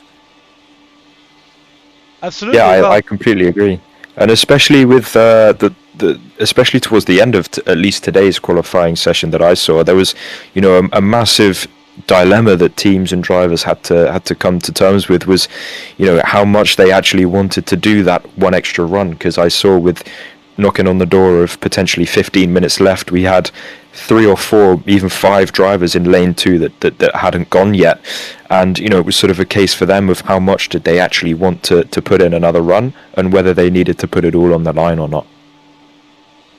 Yeah, I mean, exactly. And I mean, we've seen some people have gone out with attempts and they haven't got a time at the end of day 1 and day 2, and now they're going to be starting shotgun at the back of the field behind at least the top 23. But I mean, it's been great. We've had, I think it's just under 30 attempt to qualify, and I think when we count up all the entries, I think we're set for about 34, 35 cars to start next week's race, which I mean is an amazing number to have for the first event.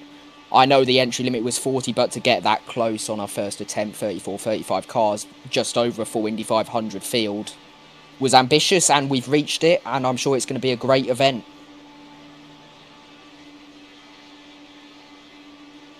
All right, thanks for talking to us, Liam, and we'll sign off here in just a moment. Go enjoy.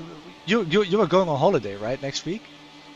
I'm going to Motegi first tonight for the votive race. Go check that out, great league. Also Shane, who also did a few attempts there, repping their livery. But then, yes, I'm off to sunny Bulgaria Wednesday, so I'll still be doing the admin behind the scenes. Please message me on my alt account still after Discord, as doesn't like me messaging me all these people that help put on the event.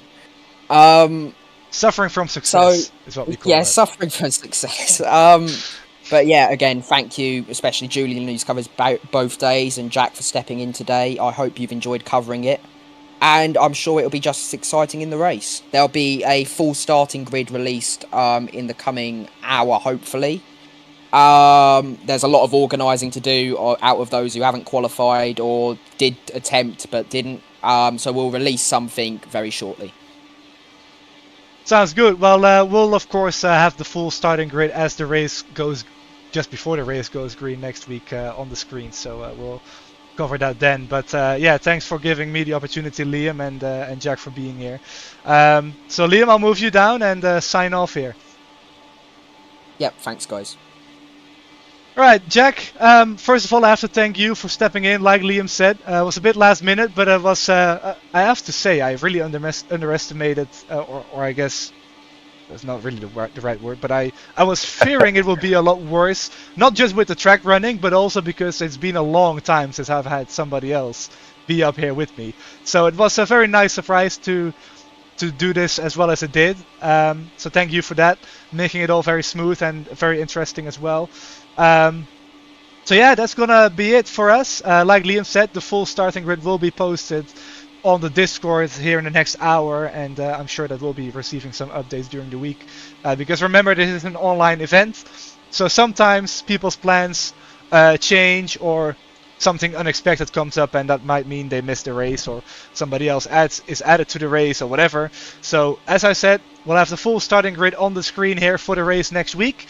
July 26th is going to be the inaugural running of the Platinum Endurance Championship 500-mile race here at Indianapolis. I'll be joined by Mike Wayne Robinson there.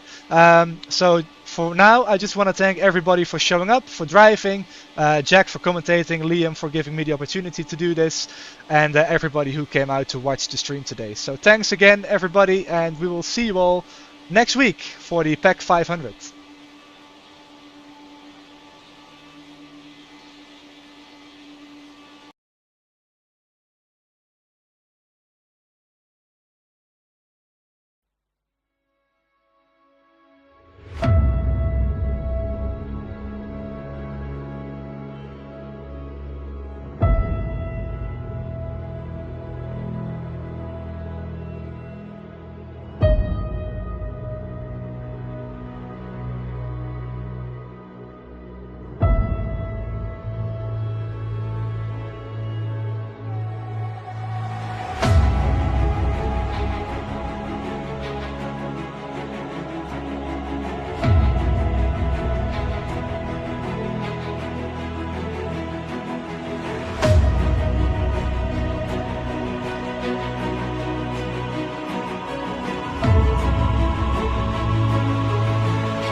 Can Sem mount one more run to the inside? Julien's gonna block the inside. And Julien gets the win!